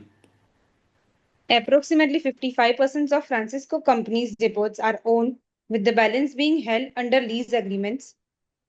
The ownership documents and lease agreements are held in the finance department, but the IA department were unable to locate a number of these documents. जी कहां से आए Ownership सब? document. कॉपी पेस्ट, ये हो जाएगा भाई, कॉपी पेस्ट।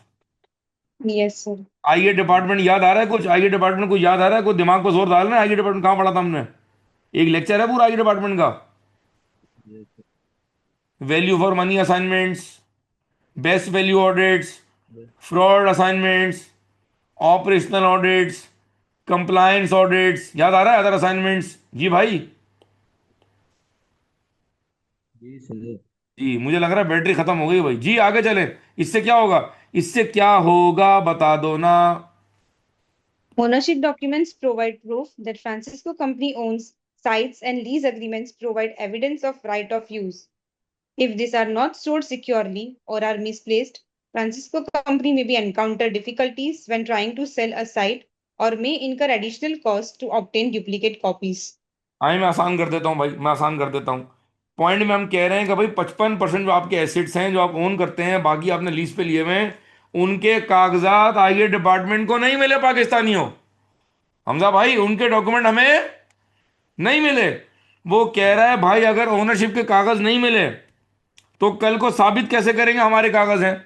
और अगर कल को एसेट चोरी हो गए तो उसका कोई सबूत ही नहीं होगा कि हमारे चोरी में किसी और के चोरी में। प्लस जब कल को आप एसिड बेचने जाएंगे, क्या करने जाएंगे? बेचने देंगे। बेचने हम- जाएंगे। हमजा, तेरे पास कौन सी गाड़ी? होंडा सिटी है ना, इसमें तो आया था मुझसे मिलने। जी सर। अगर उसके कागज ना हो तो मुझे बता दे, कराची में तो नहीं बिक सकती है, और अगर बिकेगी आधी आधी कीमत में बिकेगी, क्योंकि तुम्हारे पास बिल्कुल ओरिजिनल सर। डॉक्यूमेंट्स। नहीं। अब जरा पढ़ें, दोबारा पढ़ें Vidhi. Ownership documents. Ownership documents provide proof that Francisco Company owns sites, and lease agreements provide evidence of right of use. If these are not stored securely or are misplaced, Francisco Company may be encounter difficulties when trying to sell a site or may incur additional cost to obtain duplicate copies. अच्छा, अगर आप मुझसे सच पूछे ना, सच, तो मेरे हिसाब से इन दो जुमलों की जरूरत ही नहीं है। अगर आप मुझसे सच पूछें तो ये शुरू के दो जुमलों की जरूरत,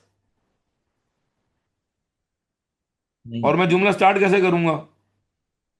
मैं जुमला इसके बाद स्टार्ट कैसे करूंगा? पढ़ो विधि। इसमें lead. This may lead. lead to this may खत्म। lead to दिस में लीड टू कंपनी, यहां से शुरू करते हैं। दिस में lead to company facing difficulties when trying to sell the asset and may incur additional cost to obtain duplicate copies.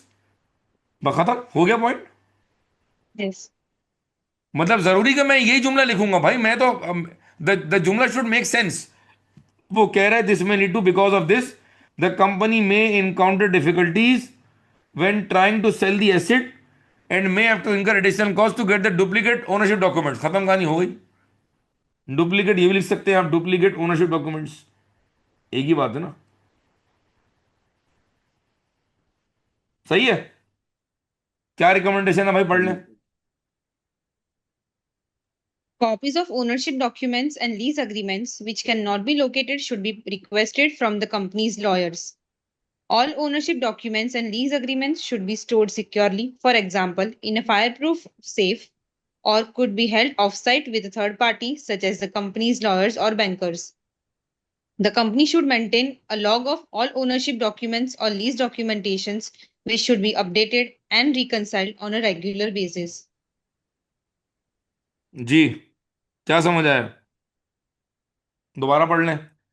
हम क्या कह रहे हैं? हम कंट्रोल किसको रिकमेंड कर रहे हैं? मैनेजमेंट को। हम कह रहे हैं copies of documents and lease agreements which can not be located should be requested from the company's lawyers. All documents and lease agreement should be stored securely, for example in a fire proof safe or vault, और could be held off site, कहीं और रख दें आप, with a third party such as company's lawyer or bankers. हम ये कीमती documents company के अंदर भी रख सकते हैं और कहीं बाहर भी, रख सकते हैं। किसी फायर प्रूफ सेफ में रख दें, किसी अच्छे से वॉल्ट में रख दें, या एहतियातन अपने किसी वकील या बैंक के पास रखवा दें। कोई मुश्किल बात थी भाई? नो नहीं sir. Sir. The company should maintain a log of all ownership document lease documentation which should be updated and reconciled on regular basis. क्या मतलब है? लॉग का मतलब क्या है भाई?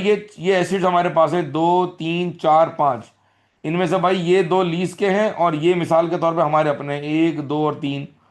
वो कह रहा है भाई इनको आपस में जरा रिकनसाइल कर लिया करें आप। The company should maintain a log of all ownership document lease documentation which should be updated and reconciled. ये हमारा अपना ओन्ड एसेट है, इसके कागज है, हाँ है। ये लीज पे है, इसके कागज है, हाँ है। ये ओन्ड है, कागज है, नहीं है। ये लीज पे, कागज है, नहीं है। ढूंढो जाके भाई। ये ओन पे, हाँ जी कागज है। ये क्या कर रहा हूं मैं? ये क्या कर रहा हूं मैं टाइमली बेस के ऊपर? रिकन। बोलो भाई। रिकनसाइल। reconcile, विधि दोबारा पढ़ लें एक बार ताकि तसल्ली हो जाए। Yes, sir. The company should maintain a log of all ownership documents or lease documentations, which should be updated and reconciled on a regular basis. जी, क्लियर हो गया? जी सर। yes sir, ठीक है, एक और पढ़ लें, खाली ये वाला पॉइंट मुकम्मल करें, फिर ऑफ करते हैं ताकि 8:30 बज गए ना, सब नाराज हो जाए मुझसे। जी पढ़ लें। नहीं। Some cost centers have already significantly exceeded their annual assets expenditure budgets. It appears that purchase orders for asset expenditures are being placed without being agreed back to the annual budget, resulting in significant overspends.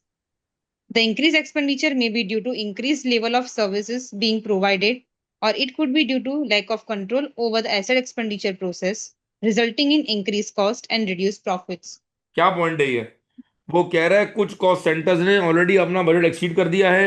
अगर हमने budget उनका बनाया था 4 लाख रुपए, तो वो खर्चा कर चुके हैं 6 लाख रुपए, जो कि बड़ा खतरनाक है। वो कह रहा है इट अपेयर्स कि जब ये पीओ बनता है, तो पीओ जब बनता है तो आप उस टाइम बजट को नहीं देखते हैं, without being agreed back to the annual budget, resulting in expenditure significant over spending. यानी जब मैं इसका पीओ बना रहा था 6 लाख का, तो मुझे देखना था कि भाई जब मैं 6 लाख का पीओ बना रहा हूं, तो ये जो खर्चा है इसका बजट एक्चुअल में कितना था। जब मैं एसिड का पीओ बना रहा था, तो एक्चुअल में इसका बजट कितना था भाई? 4 लाख। 4 लाख वो आपने से। देखा नहीं। उससे क्या होगा?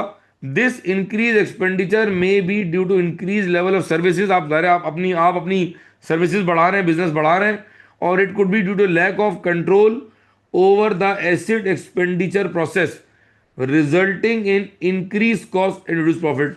जब आप बिला वजह खर्चा करेंगे, जब आप बिला वजह खर्चा करेंगे बजाय 4 लाख के, जब आप 8-9 लाख का खर्चा करेंगे, तो क्या आपकी कॉस्ट बढ़ेगी भाई? Yes sir. और अगर मिसाल के तौर पे देखिए, दो बातें हैं ये। एक मिनट, जरा 1 मिनट देखिएगा मुझे। एसिड एक्सपेंडिचर बजट, 1 मिनट, क्या हम रेवेन्यू की बात कर रहे हैं, कैपिटल एक्सपेंडिचर की बात कर रहे हैं? जाके सवाल दोबारा जाकर देखें किसकी बात हो रही है इधर। दोनों की बात हो रही है ना? नहीं, ये देखें क्या लिखा हुआ है। तो एसिड क्यों? क्या लिखा हुआ है ये देखें, किसकी बात कर रहे हैं? रेवेन्यू की, कैपिटल की? तो फिर हम यहाँ इसको यूं लिख सकते हैं। कैपिटल। हाँ, फिर हम यहाँ यूं लिख सकते हैं कि it could be due to a lack of control over the asset expenditure process, resulting in increase cost. जब आप एसिड को कैपिटलाइज करेंगे, तो क्या चार्ज करेंगे आप? डेप्रिसिएशन चार्ज करने से प्रॉफिट क्या हो जाएगा आपका?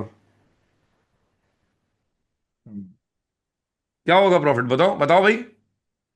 अंडरस्टेट हो जाए, कम हो और जब आप जाएगा। एसिड परचेज करेंगे, तो उसके साथ क्या चीज आएगी गोद में उसके? डेप्रिसिएशन। क्या लिखा हुआ है ये? Repair repair maintenance manage. है। उससे भी तुम्हारा प्रॉफिट क्या होगा? रिड्यूस हो जाएगा सर। डिक्रीज। अब मैं दोबारा पढ़ देता हूँ। The increase expenditure may be due to increase level of service being provided. ये जुमला भी हट सकता है जरूर, ये जुमला भी बिला वजह दिया हुआ है। और it could be due to lack of control over the asset expenditure process, resulting in increase cost and reduce profit. अब समझ आया इन एग्जांपल्स के बाद? जी भाई हजरात, यस सर। बाकी सवाल आप कंप्लीट कर लेंगे इंशाल्लाह, क्योंकि मैंने काफ़ी टाइम ले लिया आपका। हम 6:30 से लगे हुए हैं, तकरीबन 2 घंटे हो चुके हैं। अब ज़रा मुझे बताएं ईमानदारी के साथ कि आपको ये सवाल ओवरऑल अब कैसा लगा। अब ज़रा हम क्लोजिंग रिमार्क्स ले लेते हैं भाई सबसे। ये सवाल क्या बहुत मुश्किल था या हैंडलेबल था? बिल्कुल ऑनेस्ट फीडबैक दे, क्लोजिंग रिमार्क्स। इजी था। इजी था अगर प्रैक्टिस की हो तो। नहीं, इजी तो था। मसला कब होगा? जब आप लिख के टाइप करके प्रैक्टिस नहीं करेंगे ना, फिर मसला आएगा भाई। ऐसा ही है। कितने मार्क का सवाल था? Yes sir. Yes sir. 16 sir. 16 mark का सवाल था, ये देखें। मैं वंस अगेन आपसे फिर रिक्वेस्ट कर रहा हूं कि आप एग्जाम से पहले कम से कम, अब जितना टाइम बचा है, अगर तो आप एलएमएस पूरा कर चुके हैं या बिल्कुल क्लोजिंग की तरफ है, तो कम से कम मैं क्या रिक्वेस्ट करूंगा, कितने सवाल करें कम से कम? 8 to 10. 10। बेशक 70% सॉल्व कर लें, बेशक क्या करें, 70 to 75 और कोशिश करें कि कम से कम क्या कवर हो उसके अंदर। Whole cycle. जी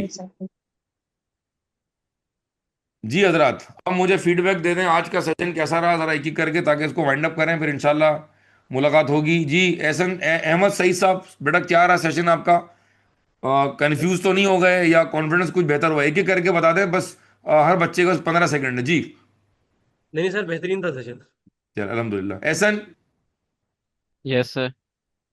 भाई, आपने सिर्फ तारीफ नहीं करनी, जेन्युइन फीडबैक देना आपने मेरे बच्चों। हमजा, अच्छा था सर, बहुत ठीक है। हमजा, आपका फीडबैक वैसे मुझे पंजाबी में सुनना था, लेकिन बहरहाल चले, मैंने आपको माफ किया। अक्षय कुमार, सॉरी अमन, हाँ अक्षय कुमार। अरीबा, हाँ सर, वॉइस नोट सेंड किया है, वो भी सुनिए। अरीबा, जी सर, बहुत अच्छा था। कुछ समझ समझ गए। आया? जी जी। ठीक है। फातिमा, जी सर, बहुत अच्छा समझ आया। ठीक है। अगर आप प्लीज मुझे अपना फीडबैक चैट बॉक्स में दे दें, 2 लाइन में अपना फीडबैक दे दें, तो थोड़ी सी हौसला अफजाई हो जाएगी हमारी। फीडबैक दे दें क्विकली, 2-3 जुमले लिख दें। जी उमैमा, उमैमा हुसैन, फीडबैक। सर बहुत अच्छा था। और क्योंकि ज़्यादा इंसान जल्दी में ना थोड़ा ओवर रीड कर जाता है, तो वो थोड़ा बेनिफिशियल था कि हाईलाइट करें उसको, नोट ठीक डाउन है। कर लें। अच्छा सिर्फ मैं आपको टिप दूंगा, बहुत मर्तबा बच्चे ऑडिट रिस्क और टीओसी के सवाल को पढ़ने में भी जल्दबाजी करते हैं और सॉल्व करने में भी जल्दबाजी करते हैं। तो प्लीज आपसे रिक्वेस्ट है कि एग्जाम से पहले आदत डालें कि आप एक एक लाइन को प्रॉपर पढ़ें। देखें, टीओसी का वो सवाल मुश्किल है जहां एक ही सवाल में डेफिशिएंसी भी है और कंट्रोल भी है, समझ रहे हो? Yes sir. यस तो सर। प्रैक्टिस करनी पड़ेगी। जगह अगर मिसाल के तौर पे मेरी शक्ल देंगे आप, अगर ये मेरा लैपटॉप सामने रखा हुआ है, तो मैं ऐसे उंगली रख के ना बिल्कुल कंसंट्रेशन लेवल बढ़ाऊंगा अपना। अब आप एग्जाम में, एग्जाम छोड़ें, आप प्रैक्टिस कर रहे हैं, अब आप ऐसे कर रहे हैं, यहां भी देख रहे हैं, वहां भी देख रहे हैं, सामने टीवी चल रहा है, फिर हाथ में ये फितना दज्जाल भी है आपके पास, फिर आपका फोकस ही आउट हो जाएगा। फिर आप बोलते हैं जी मैंने तो पेपर पूरा सही किया, मैं फेल हो गया, क्योंकि आपने सवाल सही पढ़ने की आदत नहीं डाली। बहुत सारे पॉइंट आपने स्किप कर दिए, या मिस कर दिए, या आपने इग्नोर कर दिया, गलत कर दिया आपने। समझ आ रहा है मैं क्या कह रहा हूं? Yes sir. थोड़ा आपने कंसंट्रेशन लेवल पे भी काम करें जी। सफान, यस सर। फीडबैक। सफान पहली बार आए हैं शायद, पता नहीं अब आवाज इनको मेरी आ रही है। जी last but not the least, Vidhi, thank you so much, आपने बहुत अच्छा पढ़ा। You are great. फीडबैक दे दें मुझे। Welcome sir.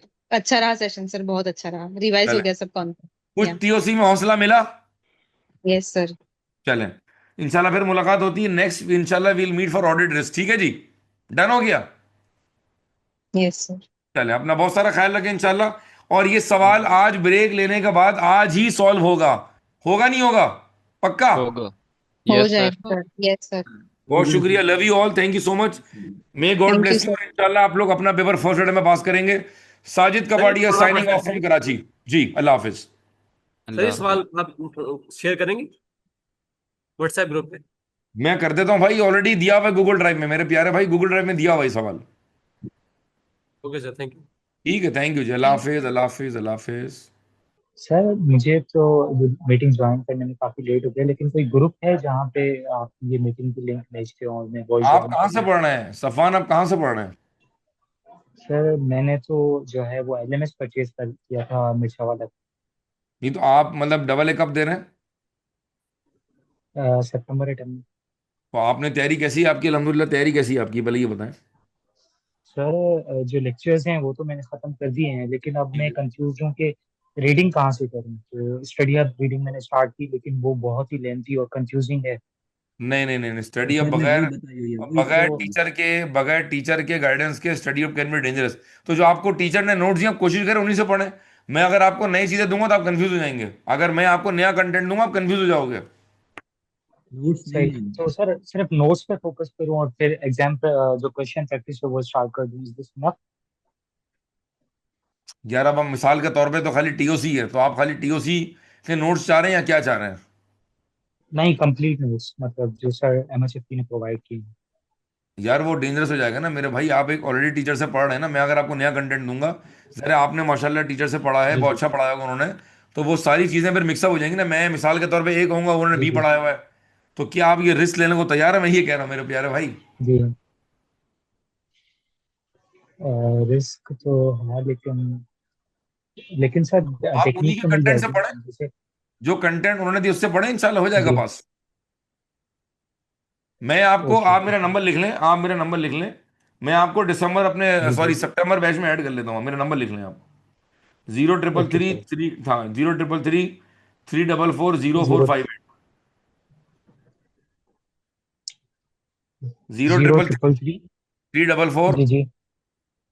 344 0458। 0458। Thank you sir. ये मेरे सितंबर का व्हाट्सएप जो ग्रुप है उसमें आपको ऐड कर दूंगा मैं। तो आपको इसकी रिकॉर्डिंग मिल जाएगी, आप इसकी रिकॉर्डिंग भी दोबारा देख लीजिएगा, ठीक है? ओके, शुक्रिया सर। चलें, बहुत शुक्रिया, thank you, thank you. Okay जी, अल्लाह हाफिज़, अल्लाह हाफिज़।